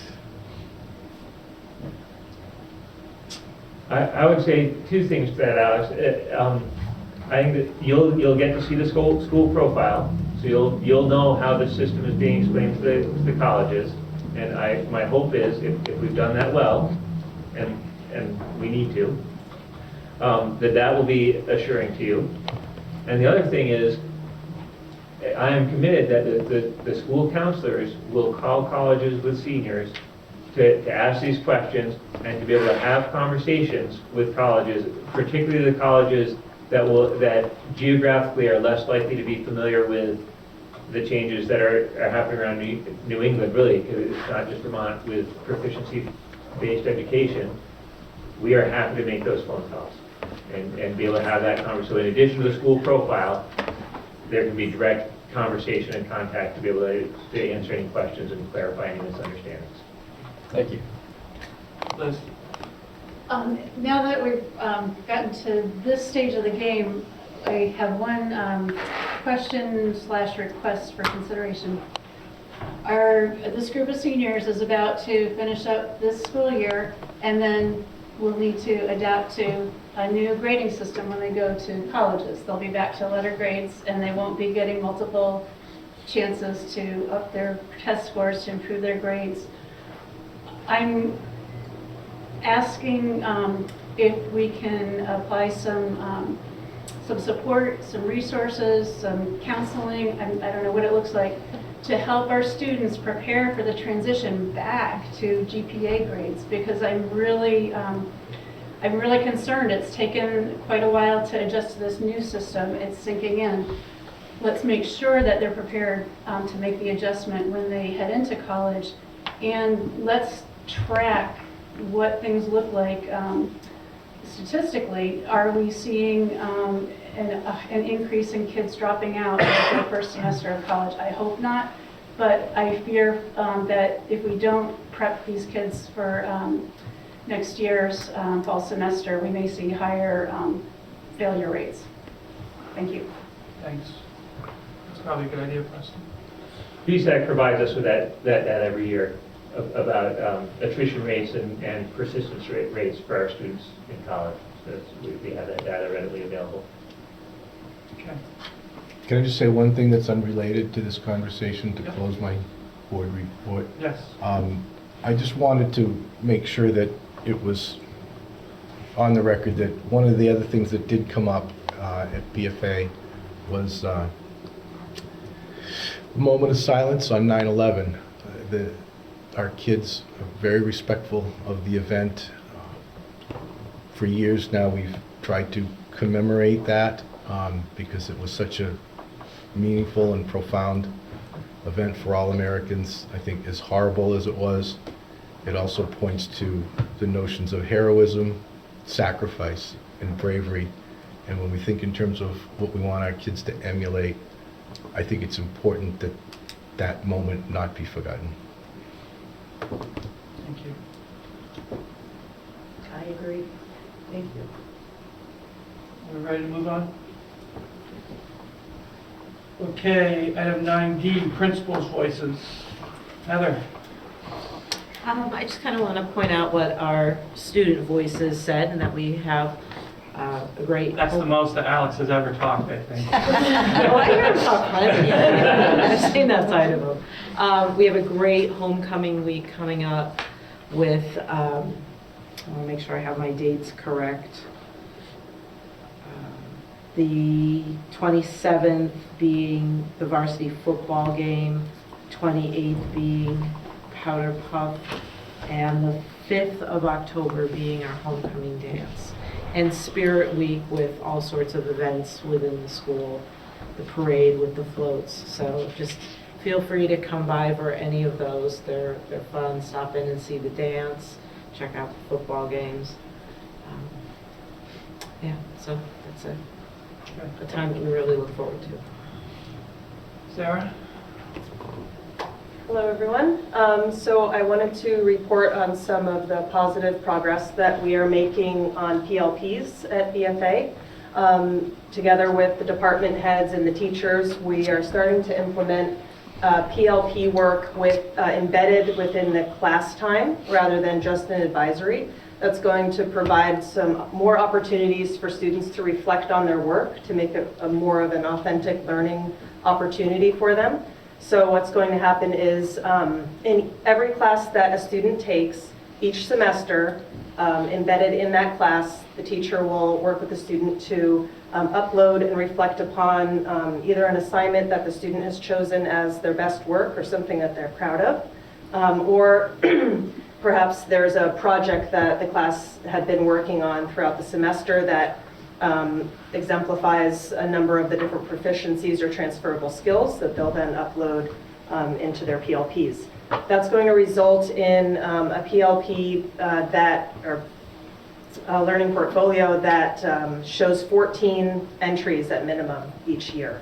So that's going to really help the students to be able to look at what they've done over the year when it comes time for them to have a sharing time within their advisories, and perhaps time also we're hoping with parents and their peers. Then they'll be able to have really a good body of evidence to show their proficiencies and their transferable skills. So we're making a shift to really make PLPs more of a centerpiece of learning rather than just on the periphery. So we're making positive progress, and the teachers and department heads are on board with that. So. Do the PLPs from the grade schools move up, or are they do? Yes, they do. So with establishing the unified classroom, I think across the whole district now, you can actually see the PLPs from all the way from first grade. You can see the different grade levels. You can click on it. I'm not sure how far they go back from each of the individual schools, but I know that for some schools you can go back and see their 8th, 7th, 6th grade PLP work. So it's something that's really going to, they'll be able to look back on their work even from grade school and see how they've changed and grown. Because it also includes goals. It includes things like perhaps a problem in the world that they want to solve, and they can see how they've evolved over the years and how they've grown. Interesting. Anybody have any questions? Jason? Just a couple things. The first one, I don't know if Joan and Sean are going to mention it a long time, and this one is yesterday the K-8s across Maple Run had John Albans come, and he shared the tragic story of his son Ryan, who in 2003 took his own life. He spoke to the 7th and 8th grade students at Saks, to the 5th or 8th grade students at Fairfield, and to our 6th or 8th grade students at SATEC. It's very moving moving presentation. No matter how many times you see it, it makes you realize that the work we do with kids each and every day is just so vitally important. And our commitment to social emotional supports and learning is more critical now than ever. We also, for the first time, had him join us in the evening for a parent presentation. That was very powerful for the families who were there. He touched on one of the things we're concerned about is the amount of screen time, the amount of time that students have with cell phones, and what that is doing to their ability to form relationships, and how, as parents, what do we need to know, and how does he translate his tragic loss into lessons learned so that we can do better by our students and by our own children. So a very emotional day for students and staff who were part of that. So that was probably some of the most important work that we do every year when John comes back to join us. A couple other things that are a little more upbeat and positive. We continue to have our sports seasons are underway. We held a 7th and 8th grade soccer jamboree last weekend. Weather was beautiful. 5-6 is this weekend. We've also been lucky enough to host the BFA volleyball team. Our gym is a full-size gym with the lines on the hardwood with the sleeves in the floor. And so when BFA reached out to see if we could host their games there, we more than happily made arrangements to clear our schedule to let them play there. Another new teams, right? Yes. The last thing I want to mention was something that came to us yesterday, was that on October 10th, Senator Leahy and his office are going to be doing a press event and visiting SATEC, and this is connected to our farm to school, which is why I mentioned it. And we wondered why SATEC. We're kind of in our infancy in this. And the feeling from the USDA kind of regionally is that in a very short amount of time, we've done quite a bit with a little bit of funding from that farm to school grant, as well as from the support from the school itself. And so we're hoping to do a tour, just kind of showcase a little bit about you can do big steps that might seem a little overwhelming at time, but if you all kind of come together, what it can mean for kids in that. So we're kind of taken aback that for something that we think has a lot more room to grow. They feel like we're going to go right in terms of that. So again, we thank people for their support around farm to school and all the other schools that have helped us. We wouldn't be where we are now for the collaboration with the city and our connection there. So it's just great stuff happening. You mentioned cell phones. How's the new cell phone procedure going? I can speak for SATEC. For us, it's been a very short reel back. We'd always kind of lived under off and away. So now it's just even more clear to kids that they really are off. We know that there probably are still some that are, when they head to the restroom or the phone booth, as I call it, that's probably occurring there. But I think it really has changed a little bit. For me, from what I see, it's changed that sense of I need to be on that moment I'm not excited about development. So I think it's better. I think we have ways to go. The students maybe were a little more used to run to the phone booth. I think once we've cycled through a couple of years, it'll be really clear enough like we will be set up for this case. So far so good. Good, thank you. John? So just on the cell phone thing, it was one of the big things John brought up, so it was really that John's presentation so closely matched what our resiliency coach Joelle has been telling us. So a lot of the psychologists out there are saying what we're doing is exactly what we need to be doing for kids and for their emotional health. So it was really nice to see that emphasized last night from a different perspective, but definitely the big message. The thing I wanted to share with you is that on Monday last year, in the spring, Rise Vermont asked us if we would be willing to apply for a National Healthy School Award. So on Monday, the Alliance for a Healthier Generation announced the Albans School as one of America's healthiest schools. So we were able to make the award, and so we were kind of excited, and that'll probably be in the paper on Monday. Nice. Congrats. Tim? Well, we've had a lot of good things at the college early. In August, we ramped up a little bit quicker than the school because the kids all come back. We had 300 plus student athletes trying out for the football teams, soccer teams. And, that's all went very well. And we've also been fortunate enough, we had a grand opening for a new playground, hope you all seen it. We had a grand opening for the football pavilion. It's a beautiful building.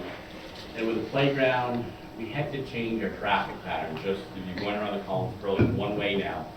And that's to protect the kids on the playground. I just want to shout out to the coaches and all the student athletes. It was a bit of a, we've asked them to like, sit apart from right here, near the locker room, part way off from football. They've done it, and it's worked really well in town. Did a nice job. Jack, we did have some events. We did have 2 senior events that you could have attended. We do a barbecue line dance with the Agency for the Aging. Well, there myself. And it about 90 people. It's a great little event.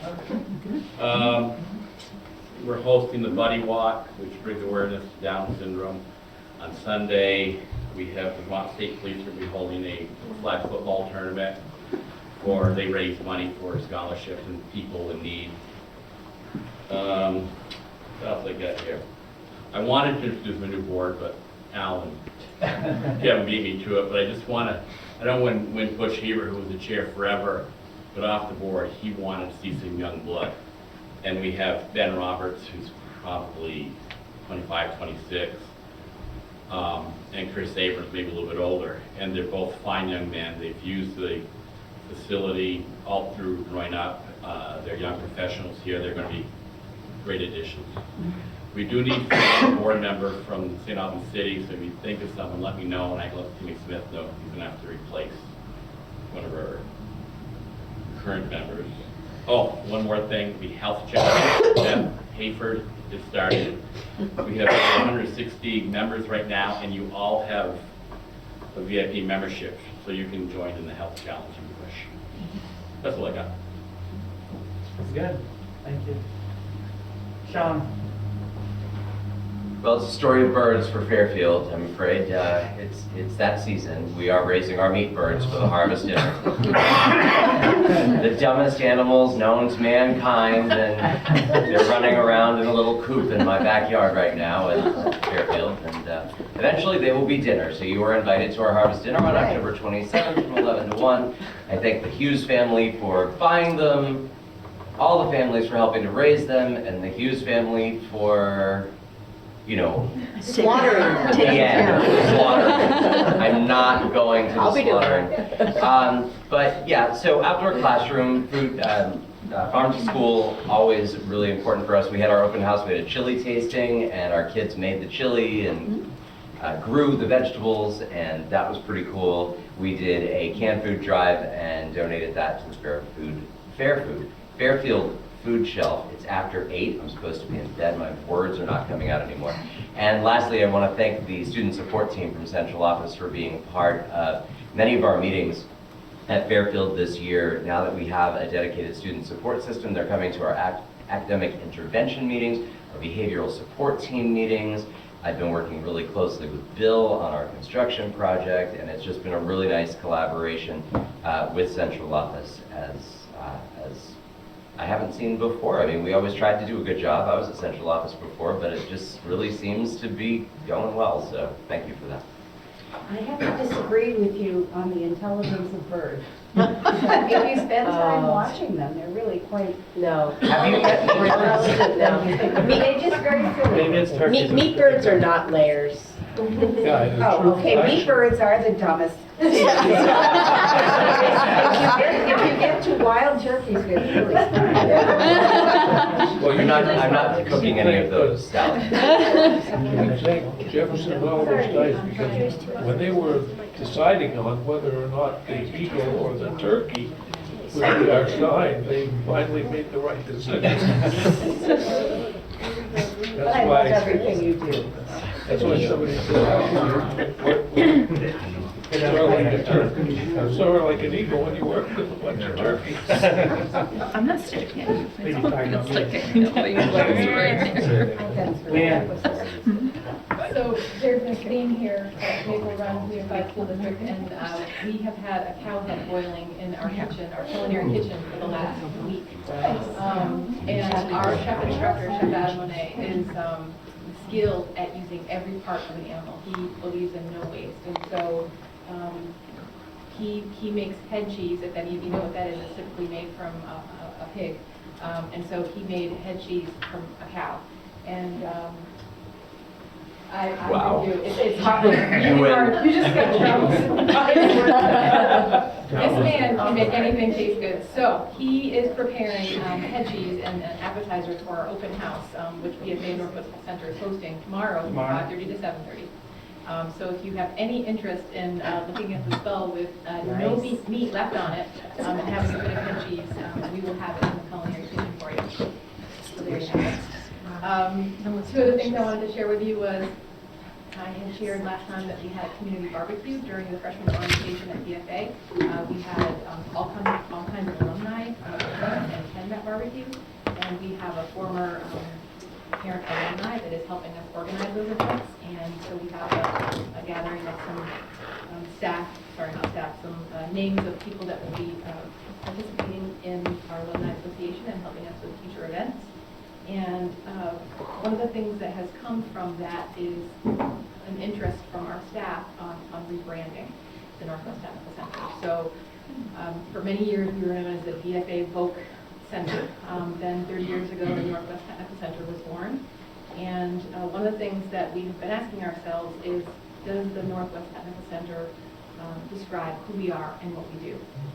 And so two parts of that branding is looking at our name and possibly adding the word career in it, Northwest Technical and Career Center, and also looking at our logo. So I'm not sure what the desire of the board is, if there's anything formal you need us to do. We would work with focus groups. We have our outreach coordinator that is very skilled in rebranding and has a media communications degree, and we head that up, and we have staff that are willing to be part of that committee. And Lisa and I are both on board with that, so hopefully to hear what you have to say. Can I add one more thing? We are hosting the Vermont Special Olympics Fall Games October 5th and 6th at Albans. We track and field, softball, and soccer.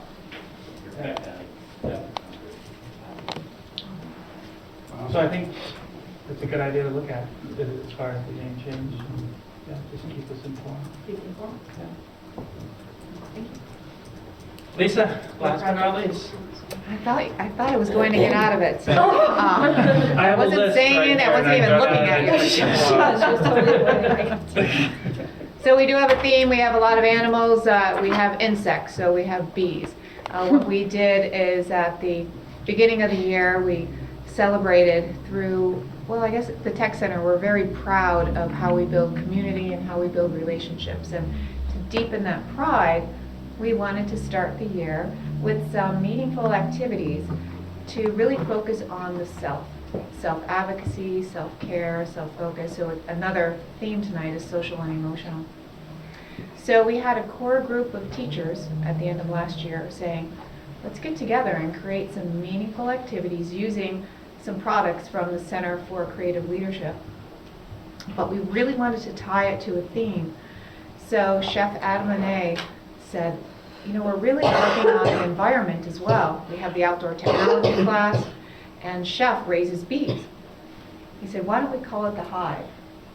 So what we ended up doing is creating a really nice schedule at the beginning of the year, 4 days, to where the students and the faculty were able to meet and build community, develop a relationship, go through activities, with the culminating event of building 21 beehives. 21, not 20. 21 beehives. And those beehives are going to be decorated, but then also auctioned, so they can be sold to help with Skills USA, excuse me, Skills USA and DECA travel. So it's from the beginning to the end. It's just worked out perfectly, and I just want to recognize those teachers who came up with this, and that's Jen Conrad, Julie Foss, Tim Hurto, Adam Monet, and Susan Boslin. And we're going to continue this throughout the year. I saw them too, that was nice. Yeah. Yeah, that's great. Did I miss anybody? Okay, item 9E, board announcements. Anybody on the board have an announcement they would like to make? Susan? I'm good. I think you're my announcements. All right.